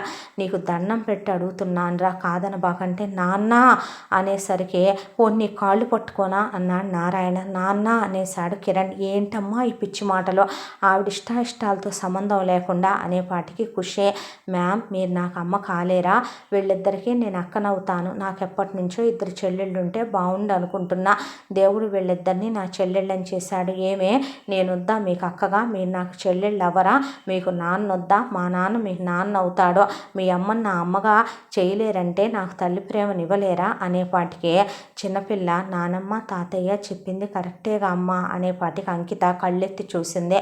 పెద్ద పిల్ల భయపడుతూనే ఆ రోజు వసంత విషయంలో నువ్వు కాదన్నావంటే మమ్మీ దానికి నువ్వే చెప్పావు. వావి వరుసలు లేకుండా పెళ్ళిళ్ళు చేసుకోకూడదని, అతనికి పెళ్ళి కాలేదని, అతనికి ఒక లైఫ్ ఉందని, అతనికి నువ్వు కరెక్ట్ కాదని. మన నాన్న మంచోడు కాదు, నువ్వు నాన్న ఎప్పుడు హ్యాపీగా ఉండలేదు. కానీ అంకుల్ మంచివారు కదమ్మా. నువ్వు అంకుల్ని చేసుకుంటే మేము హ్యాపీగా ఉంటాం కదా నానమ్మ తాతయ్య అన్నట్టు. రేపు ఏదో ఒక రోజు మమ్మల్ని బాగా చదువుకోమన్నావు, చదివిస్తున్నాను అంటున్నావు. రేపు ఫారెన్ ఆపర్చునిటీ వస్తే నేను చెల్లి వెళ్ళిపోతాం, పెళ్లి చేసేసుకుంటాం. ఇప్పుడు నేను పెద్దదాన్ని అయ్యాను, అక్కకే అమ్మ ప్రేమ కావాలి. ఆ తర్వాత మేమే ఫారిన్ వెళ్ళిపోయి పెళ్ళిళ్ళు చేసుకుంటే మేము నిన్ను చూడమంటలేదు మమ్మీ. కానీ నువ్వు వచ్చి మా దగ్గర ఉండవు. అక్క దగ్గరికి అంకులు వెళ్ళి ఉండరు. అప్పుడు నువ్వు అంకుల్ పెళ్లి చేసుకుంటే ఒకళ్ళకొకళ్ళు తోడుగా ఉంటారు కదమ్మా అని మొత్తానికి పిల్లలు కాళ్ళు పట్టుకొని, పెద్దవాళ్ళు గడ్డాలు చేతులు పట్టుకొని మొత్తానికి కిరణ్ని అంకితని పెళ్ళికి ఒప్పించారు. ఒప్పించిన తర్వాత ఇక ఇద్దరు ముందు ఒకళ్ళతో ఒకళ్ళు మాట్లాడుకోవాలనుకొని గుడి దగ్గరికి వెళ్ళి వాళ్ళు మాట్లాడుకుంది ఒక్కటే, కావాలంటే మీరు మళ్ళీ పిల్లల్ని కనండి అని చెప్పినా సరే లక్ష్మీనారాయణ ఇద్దరు ఒకటే మాట్లాడుకున్నారు. బాధ్యతల్ని కలిసి పంచుకోవాలి, అలాగే ఉన్నదే పిల్లలు ముగ్గురికి సమానంగా పంచాలి, అమ్మా నాన్నల్ని బాగా చూసుకోవాలి, రిటైర్మెంట్ లైఫ్ గురించి ప్లాన్ చేసుకోవాలి. ఇక మళ్ళీ పిల్లల్ని కనకూడదు, ఒకళ్ళకి ఒకళ్ళను తోడు నీడగా కష్టం సుఖం పంచుకుంటూ ఉండాలి అనుకున్నారు. అనుకొని సింపుల్గా గుళ్ళో పెళ్లి చేసుకున్నారు, రిజిస్టర్ మ్యారేజ్ చేసుకున్నారు. ఇక లక్ష్మీ నారాయణ పిల్లలు కిరణ్ అంకిత కలిపి ఒక ఫోటో, కిరణ్ అంకిత ఒక ఫోటో, కిరణ్ అంకిత పిల్లలతో ఒక ఫోటో దిగి గోడ మీద 3 ఫోటోలు పెట్టారు. ఆ రోజు నుంచి ఈ అంకిత ట్యూషన్లు మానేసింది, అత్తారింటికి వెళ్ళిపోయింది. వెళ్ళిపోయిన తర్వాత పిల్లలు ముగ్గురు కూడా స్కూళ్ళకి, ఖుషి కాలేజీకి ఒకళ్ళ తర్వాత ఒకళ్ళు వెళ్ళిపోవటం మొదలుపెట్టారు. అంకిత ఖుషికి తల్లి అయింది. అన్నమాట ప్రకారం కిరణ్ పిల్లలిద్దరికీ తండ్రి బాధ్యత తీసుకున్నాడు. పిల్లల్ని క్రమశిక్షణగా పెంచుకొస్తున్నారు. లక్ష్మీనారాయణ కాస్త బీపీ కంట్రోల్ అయి ప్రశాంతంగా ఉంటున్నారు. నారాయణ వెళ్ళి అంకితకు బదులు మెస్సులో కూర్చుని పై ఎత్తున మెస్ చూసుకుంటూ ఉన్నాడు.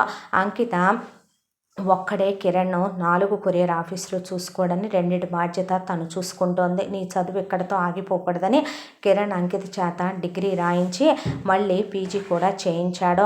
పిల్లల చదువులు పూర్తయినాయి. ఒకళ్ళ తర్వాత ఒకళ్ళకి పెళ్ళిళ్ళు అయిపోయినాయి. నిజంగానే పిల్లలకి ఫారెన్ సంబంధాలే వచ్చి ఫారెన్ ఆపర్చునిటీలు వచ్చినాయి, వెళ్ళిపోయారు, ఎంఎస్లు చేశారు, పిల్లలు పుట్టారు.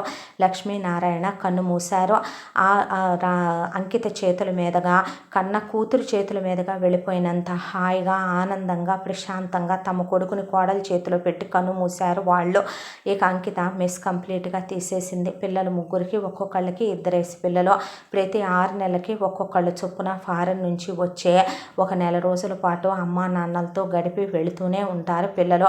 వీళ్ళు అప్పుడప్పుడు వెళ్ళొస్తూనే ఉంటారు.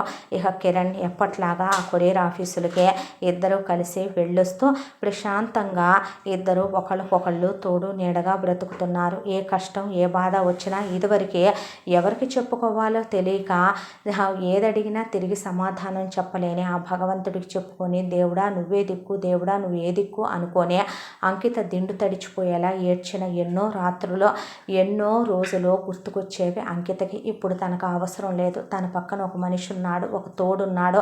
తనకంటూ సంఘంలో ఒక పరువు ఉంది, ఒక గౌరవం ఉంది. ఇప్పుడు తను ఒక ఆయనకి ఇల్లాలో. పిల్లల ముగ్గురికి కన్యాదానాలు చేసేటప్పుడు పీటల మీద సగౌరవంగా ధర్మపత్ని సమేతంగా పిల్లల్ని అత్తారేలా పంపింది. పురుళ్ళు పోసింది. సంతోషంగా ఉన్నారు. మంచి అల్లుళ్ళు ఉయ్యాల వారు వచ్చారో జీవితం తృప్తిగా ఉంది. ఇప్పుడు కిరణ్కి ఏ సంతోషం ఏ సుఖం సరోజ వల్ల పొందలేకపోయాడో మాట వరుసకైనా అంకిత ఎత్తి పొడవదు, దెప్పి పొడవదో. డబ్బు మనిషి కాదో. పిల్లల జీవితాలు బాగున్నాయి. ఇద్దరు తృప్తిగా సంతోషంగా జీవితం గడుపుతున్నారు. ఇంతకన్నా ఒక మనిషి జీవితంలో ఏం కావాలి? బహుశా ఒక మజిలీలో ఏ భార్యాభర్తలకైనా ఉండేది ఒక్కటేనేమో, ఒకళ్ళకొకళ్ళు తోడు నీడ. ఒక సగటు ఇల్లాలుగా తన విజయం సాధించింది. ఒక సగటు తండ్రిగా, ఒక సగటు కొడుకుగా, ఒక సగటు మనిషిగా కిరణ్ విజయం సాధించాడు. ఇది అందరి విజయం, భగవంతుడు చేకూర్చిన విజయం. ఎంతకన్నా ఒక మనిషి తృప్తిగా ఉండటానికి ఇంకేం కావాలి అనిపించే క్షణాలవి. ఇంతటితో ఈ కథ సమాప్తం. మళ్ళీ మరొక మంచి కథతో కలుసుకుందాం. తప్పకుండా మన ఛానల్ని సబ్స్క్రైబ్ చేసుకోండి. ఈ కథను మనకు అందించిన కథా రచయిత్రి జి. యామిని శ్రీనివాస్ గారు. Thank you.